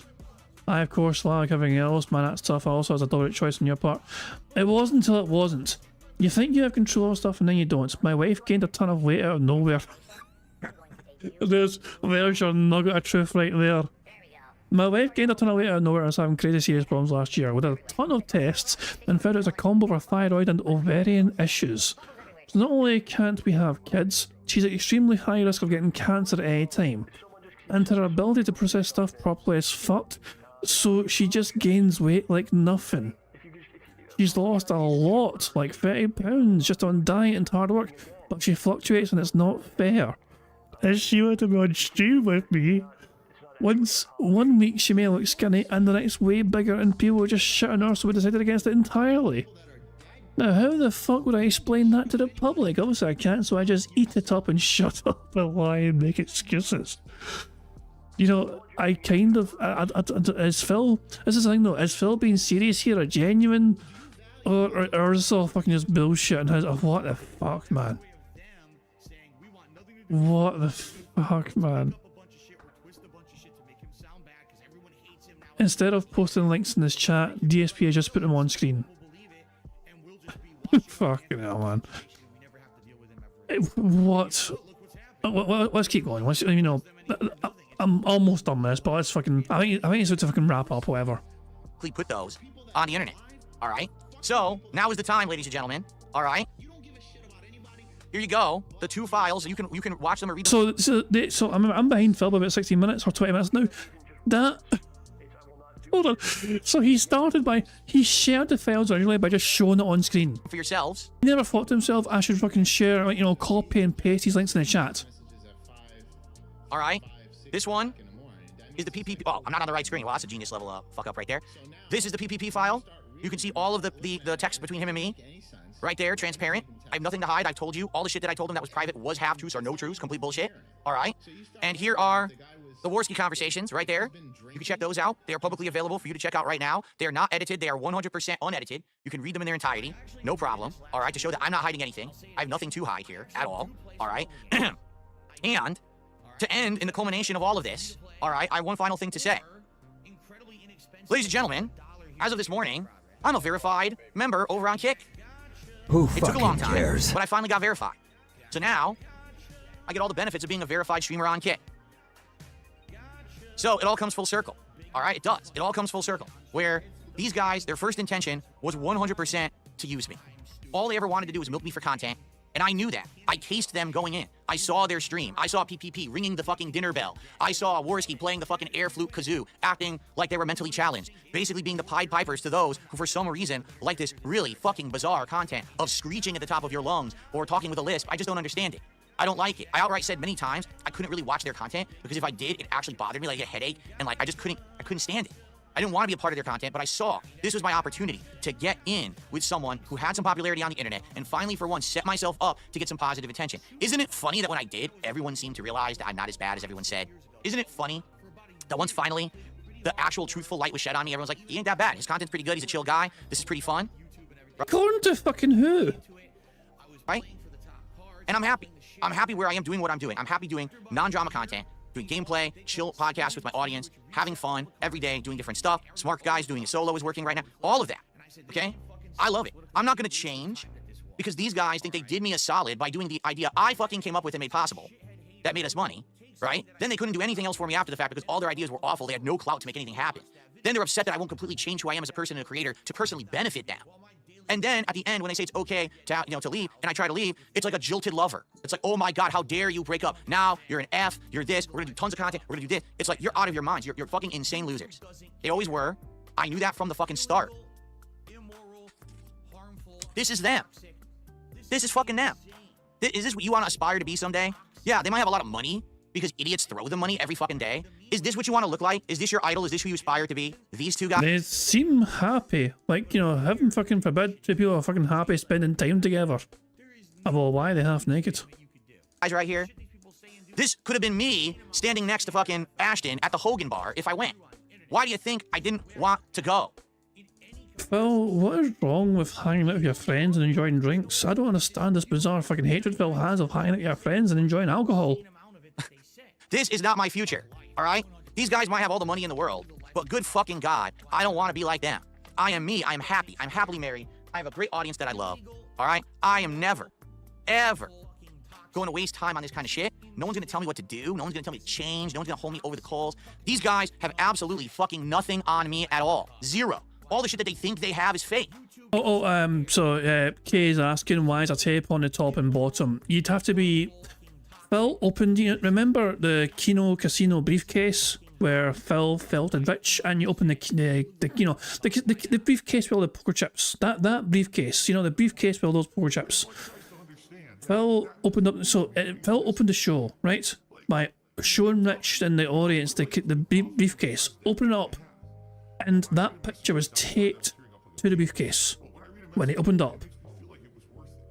So that's why there's tape on the brief on that picture. That's why there's tape on the fucking the picture, because Phil had it cell taped inside the briefcase where the casino chips are. It's bullshit. It's half truth. It's no truth. They got fucked, ladies and gentlemen. I king snaked the fucking casino. They came into my parlor, they fell for the fucking trap. And I ate them the fuck up for breakfast. I reaped the rewards. And now they're gonna come out and be like, we got all this shit. You don't have shit. You have nothing. Zero on me. Now, in the months ahead, you know that these guys are gonna pretend like they do. They're gonna be like, we got you. They don't have nothing, all right? What you've seen in those logs that I just put out there are the only interaction I ever had with those fucking guys, period. They have nothing, all right? You talked to him in Discord, Phil. We know this is true. If they come out and be like, well, we got this flaming gun, we got this smoking piece of evidence. No, they don't. Because if there was evidence out there of anything that they were probably gonna make up, June the King would have had it in his documentary, and my detractors would have already had it. There is nothing else out there, all right? There's no secrets of the past, I abused women, and I did this and that. None of it exists. Unlike all these other creators, where all this shit constantly gets publicly exposed over the years, I don't have skeletons in the closet. My skeletons have been exposed over the years, over and over and over. So these fucking guys can talk about me as much as they want. I can't stop them, okay? But I can be past them, all right? So I'm done with it. I'm past it. I have nothing to do with them. I'm now washing my hands of them, all right? The king snaked the casino. I got what I wanted. I got the temporary boost. It helped me. I got verified on Kick, all right? They can go crazy just proving how awful people they are, because that's what was happening to begin with. They were awful people. They always intended to be awful to me. They always were going to snake me. That was always the plan, is that in the end, they were going to turn on me. Why do you think they always had the little snide remark here, the joke here, the over-the-top glazing? That's what it was. No one got fooled except them, because they actually thought that I was buying into that shit when I never was. So... fuck off. Phil, you bought a hook, line, and fucking sinking. This is all fucking just serious fucking copium going on. Brian's asking me, can I humour him for a second? Hold on. Why that link not open? Hold on 2 seconds. Maybe I should have clicked on this instead. Yeah, there you go. I'm sure I want to leave YouTube. Fucking go for it then. King Snake. Try searching for dangerous or dead. No. Dangerous doesn't appear. Dead doesn't appear either. So the king snake, if it's not dangerous, and it's like, I'm confused. You know? Like, as the king snake, how about the predator segment? Predator, there's a segment here on predators, hold on. What's this? A similar as bad boy. So the king snake, predators. King snakes are often preyed upon by large vertebrates such as birds of prey. Tarantulas also sometimes prey on them. However, a considerable threat also comes from other king snakes. All species of king snakes are known snake and reptile eaters and likely won't turn down a chance to prey on their local competitors. That sounds like Phil, alright? Fuck me, man. What the fuck? What the fuck? And also, I'm told to check the memo Discord. I'll broadside Phil as well. Share the description. So there you go. King snakes do not lure in predators. Instead, they have several defenses against potential predators. They commonly hiss, strike, adopt an S-shaped striking pose, bite, and flee when threatened rather than hold their ground. That sounds like Phil, alright. Additionally, they can spread in a pungent... Oh my god. Phil is a goddamn king snake. He was right. Hold on. Hold on. This is right. This is Phil. It's just like Phil. For real, for real.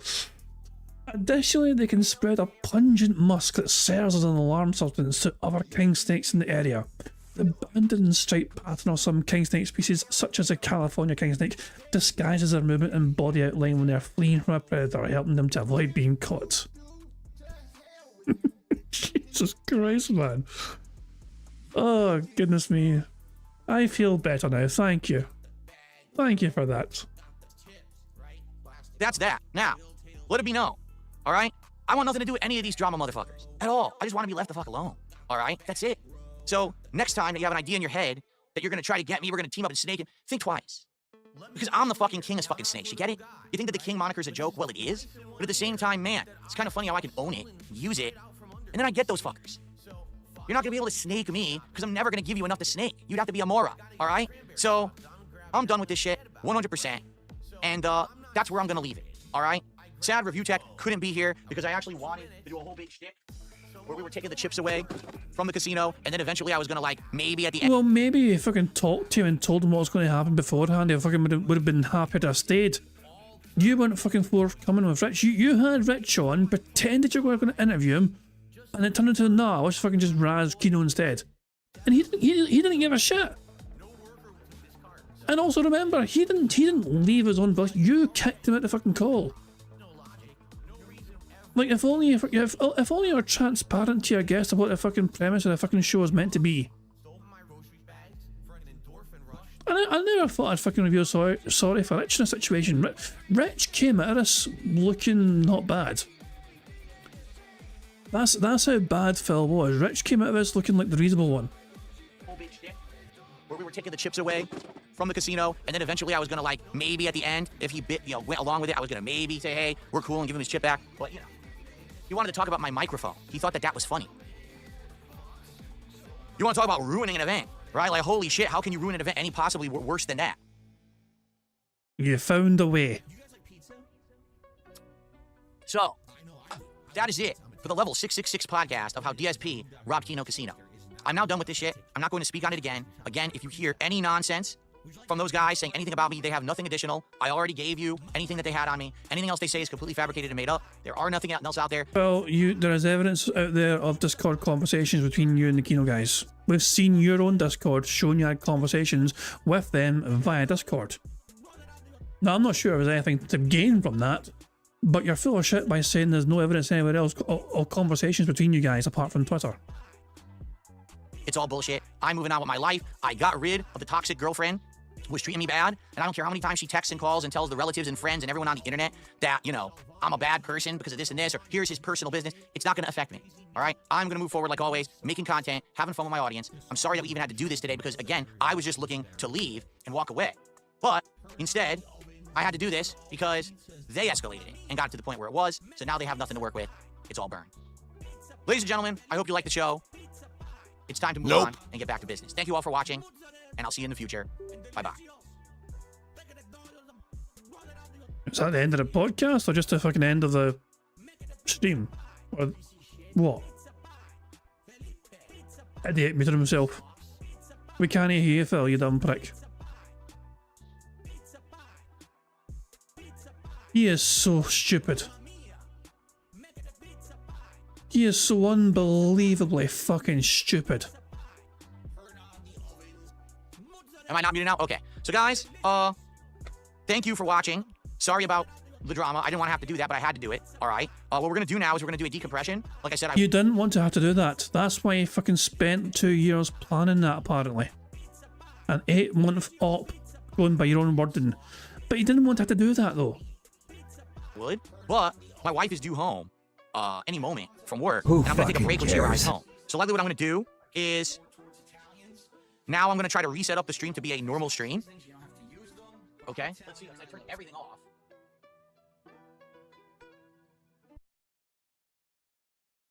Billy Boy just gave a super chat. Look at that super chat.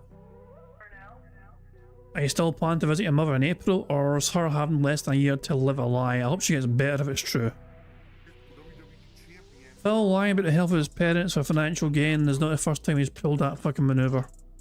He's done it before, as you all remember that one Christmas. Right before the wedding. Oh, let's see. That's correct. It's been tough. I always think that it's That's good. So I think this screen is all working now. Hold on, because I want to set up all the screens to actually be working. I need to get my box that fell there. I hit it with the freaking I hit it with the case. It's such a shame that Review Tech is such a dunce that he didn't want to buy in and do something fun. I mean, he really is the ultimate stick in the mud. I mean, he literally can't do anything fun at all. The whole point was, all right, if we did this and it worked out, maybe I would have had him on again and we could have done like a show together. That would have been fun and interesting. You know, if he wanted to razz me and I could go back at him, we could give each other shit. But that wasn't the point of today's show. I think he came in with this notion of what it was going to be, and it never was going to be that. So now he's like, oh, well, let me just start rattling off dumb questions about his microphone. What was he talking about? Like fucking SSD card or something? I was like, what the fuck is he talking about? Is he insane? Is he that stupid? Like, why is he bringing this stuff up? Of all the times you're on my show, we have over 1,000 viewers, right? Things are exciting. Let's do something fun together. No, says Review Tech. Let me be the most boring schlub as possible. I mean, unreal. And he was late as well. That's correct, too. He was literally late as well. So it's just like, on top of everything, he fucked that up, too. Ah, look at this. The camera's wrong. Let me fix this. There we go. No. Let's see what happens there. This is we don't get to see this usually. This is the behind the scenes. It is such a weird fucking setup. It really is. Up to. Ah, look at this. The camera's wrong. Let me fix this. There we go. I'm trying to fix everything now. Ah, see, the capture device malfunctioned. I knew that happened because it fell, so I gotta unplug and replug that to get that to work again. Whoa, what happened to, Oh, there we go. Okay. Well, we're probably just gonna do this screen regardless. What a shame. Anyway, I gave the links out. All you gotta do is rewind the stream. I gave the links out. They were right on the screen in the browser. All you gotta do is go to those links, okay? No, guys, you have to understand. People are like, why didn't you bring Ralph on? Yeah, that would have been cool, but the setup, I don't have the setup set up to do it. To bring someone up on Discord like that, you have to have it all set up. And I had it set up for Rich, and then I closed it all. I would have had to like open it fresh and start. It would have been a text stream. Do you want a fucking text stream? Of course not. And I had a lot to go. I wanted to finish by 2. You want the links again? You didn't get them? All right, hold on. I have to fix. Wait, is it on the screen here? Hold on. No, oh, there's one. I think that's just the Worski though, right? That right there. Do you see it? Here's a bizarre notion, Phil. How about you copy and paste the fucking URLs and put it in your chat? Right there in the browser. That's the Worski one. Hold on. How did no one get it? I gotta fix my capture device because it turned off. Phil does eventually post the fucking links in his chat like a normal person would. But he has to like fucking be like demand. You know what the fuck, man? Should we just go to live DSP and see where he's at? Because at this point he's gonna come back and just fucking read out all the contributions or whatever. Should we see where he's at? Should we just skip ahead to see where he's at? Sonic's asking what has DSP done? Fuck all. Admitted to lying to the internet for several months apparently. For money. Shocking, isn't it? Enjoy. And I'll be back shortly. Wait, he's still in $0? With the decompression. Sound good? I'll play you some highlight clips while I'm gone. I know most of you will probably leave. Fuck off. He's still having a decompression session. He didn't even fucking interview anyone this time, but he's having a decompression session. Fuck the fuck off. Fuck off. I'm done. I'm done with this little fucking piggy. I'm done this fuck with him. Guys, this was not what I was expecting. I don't think any of us were expecting that. But the important thing is, we won bingo. That is the most important thing. Bingo is victorious. We won bingo, and that is really what matters most of all. Phil Burnell has... It's just, I mean, was he planning on doing this? I don't fucking think he was, because it doesn't seem to add up and make fucking sense to me. It's handled somewhat forced, but if fucking the Kino guys threatening to fucking date to him, you know. But I can completely, you know, as soon as the Kino guys were telling us what Phil had told them, then yeah, I was thinking, well, Phil has clearly told him lies, but it was a case of like, why would you tell lies though? Is it just to get out of doing things, or is it an ulterior motive, to it, you know? What does this proves one thing, but beyond a shadow of a fucking doubt, okay? Here is one thing I think we can all agree on, okay? You cannot trust a single fucking word that comes out of Phil Burnell's fucking mouth. He is willing to fucking stoop to whatever fucking means possible to fucking get out of doing things slightly outside his fucking comfort zone. He is willing to fucking pretend his mother is going to fucking die. Oh my dog, what's up? To get out of fucking doing content outside his comfort zone. Thank you to Orn... How do you say her fucking name? Onfrita. Thank you to Onfrita for the super chat. It says, what a ride. It's been a fucking bizarre fucking ride, but Phil Burnell has shown himself to be a fucking despicable human being. Those otters just clashed heads. Oh, poor buggers. Hope they're okay. But yeah, Phil Burnell has shown himself to be a fucking despicable human being. There is no fucking, you know, there is no debt fuel sanctity. They fucking make money off people. He will guilt trip them, whether a fucking friend or foe, denthead or fucking other content creator, and use his fucking wife as a fucking, like, he will throw his wife to the fucking wolves to fucking make that bag. Think about that for a second. He openly and, you know, and willingly had his wife be ridiculed and mocked on a fucking regular basis by the Kino folk. All to make that bag. But I said this, I mean, like, I said this before, and I'll say it again. But the one day that Phil didn't beg, right? Remember, it wasn't that long ago, it was a very bizarre day. Phil didn't beg at all that day, and he made $150 that fucking day without having to ask for a single fucking penny. And he said that day was a fucking failure for him because he didn't hit either goal. I would rather make $150 without having to ask for a penny rather than make like fucking $1,000 begging every 20 fucking seconds. I genuinely would. I don't know about you guys, but I would rather have 150 without asking for it than having 1,000, but I've got to fucking remind you guys to, you know, you gotta get money, guys, money, where's that fucking fuck off? No, I wouldn't be able to look at myself in a fucking mirror if I had to fucking act like fucking filled it to try and get fucking money off fucking people. It's fucking, no. It shouldn't fucking be how people fucking operate in the fucking internet, you know? It's fucking ridiculous. You know, earn that shit. And you're probably right, Chris. Chris is saying there's more to come. This is him trying to lessen the blow of things to come. Look, I don't think the Kino revelations are going to amount to much. It's those conversations, I believe they happened. I don't think Phil doctored the conversations in any way. But it's like, what is this evidence of that Phil's a fucking serial fucking liar? Yeah, we knew that already. That he'll lie for financial gain? Yeah, we knew that. Tick that box too. That he'll lie to people who think, you know, he'll like, it's just, I don't know, it's just, I don't know. I never thought, there is one thing, I think a lot of us are wrong with this. A lot of people thought the Kino Casino stuff would fucking be a very short term thing. They thought it would fucking end by the end of August, then they thought it would end by Halloween. I picked Halloween. I thought it would be over by Halloween. I didn't think we'd fucking be into March, and the fucking thing still kept going until fucking March of the following year. So it lasted a lot longer than I fucking thought it would, and I think a lot longer than any of us fucking thought it would. Although apparently, according to Phil Burnell, that was his plan all along, to fucking drag out as much as fucking possible. Make of that what you will. Do you believe Phil? I certainly fucking don't, because I can't believe a fucking word that comes out his fucking mouth. Well, I believe Kino Casino? Not really either, because I think I mean, like, it's, yeah. It's just my brain is fucking fried here. It really fucking is. And thank you for subscribing on for tea for the free on Frita on for tea. Thank you for subscribing on Frita. Very very kindly indeed. I'm fucking done. I'm fucking my head. I need to fucking lie down in a fucking, like, you know, whiskey or something. Jesus Christ. Thank you very much for joining me for some bingo antics, whatever. Hopefully we have a normal bingo tomorrow. Tomorrow is my final bingo of the week. Well, you know, unless you count Sunday as part of the week. I won't be here Friday is what I'm trying to say. Friday I'm fucking no here. I'm going to be drinking with my friends. Call it gay if you want, but I'm going to fucking drink alcohol with my friends while enjoying being around them. If that's fucking gay, then fucking whatever. But Phil thinks that sort of thing is gay, apparently. It's fucking strange, isn't it? But there you go. Yeah, but I will be here tomorrow. Tomorrow I'm here, though. Tomorrow I'm here. So join me for some bingo if you want to join me for some bingo tomorrow. Hopefully a normal bingo, but a normal bingo size as well. You know, 5x5 bingo card. Normal bingo stuff to happen at. Yeah. So fingers crossed, you know, we can get a, you know, we can get a nice, normal and wholesome, meaningful bingo session tomorrow. Jesus, man. Yeah. This will be an interesting. I'm kind of curious to see how other people react to this. You know, this otter basically is trying to drown itself.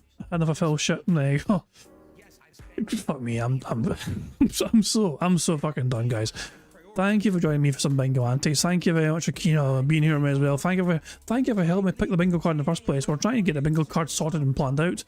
And then, lo and behold, most of the fucking thing was not an interview with Rich after all, but just Phil trying to fucking retcon and cope about the Kino stuff.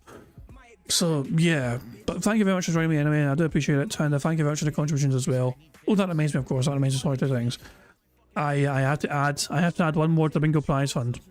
Kel Denson about, you know, tweeted that thing out, you know, that real ID thing. I forgot to add that tip earlier on, so there we go now. Yeah, I'm going to end things how I always end things by playing notorious PIG contributions made by the supremely talented Pixar Animations. But guys, until tomorrow, I'm going to fuck off. I hope you all had a good time. I hope you all enjoy the rest of your Wednesday, and I'll catch you all later. Goodbye. On September 14th, a pre-authorized payment of $16.51 from PayPal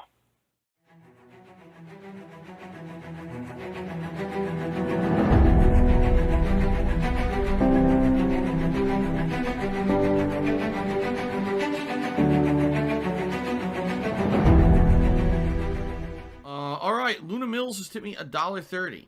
It says, I'm back. What's your favorite type of shower? When you're showered in money. When you go outside and all of a sudden, greenbacks start falling from the sky.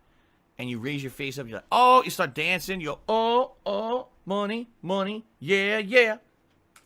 All right. I don't know what the hell you're talking about, but thank you for the first tip of the day.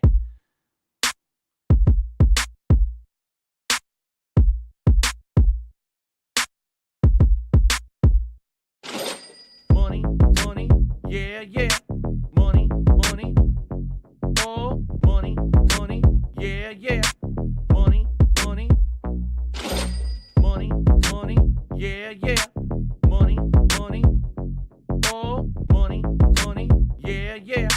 These contributions are mandatory. Money, money, yeah, yeah. Money, money, oh, money, money, yeah, yeah. Money, money, money, money, yeah, yeah. Money, money, oh, money, money, yeah, yeah. These contributions are mandatory.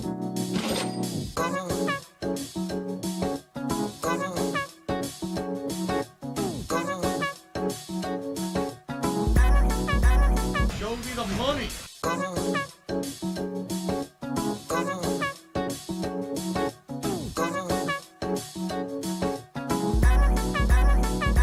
Free. Money, money, yeah, yeah. Money, money, oh, money, money, yeah, yeah.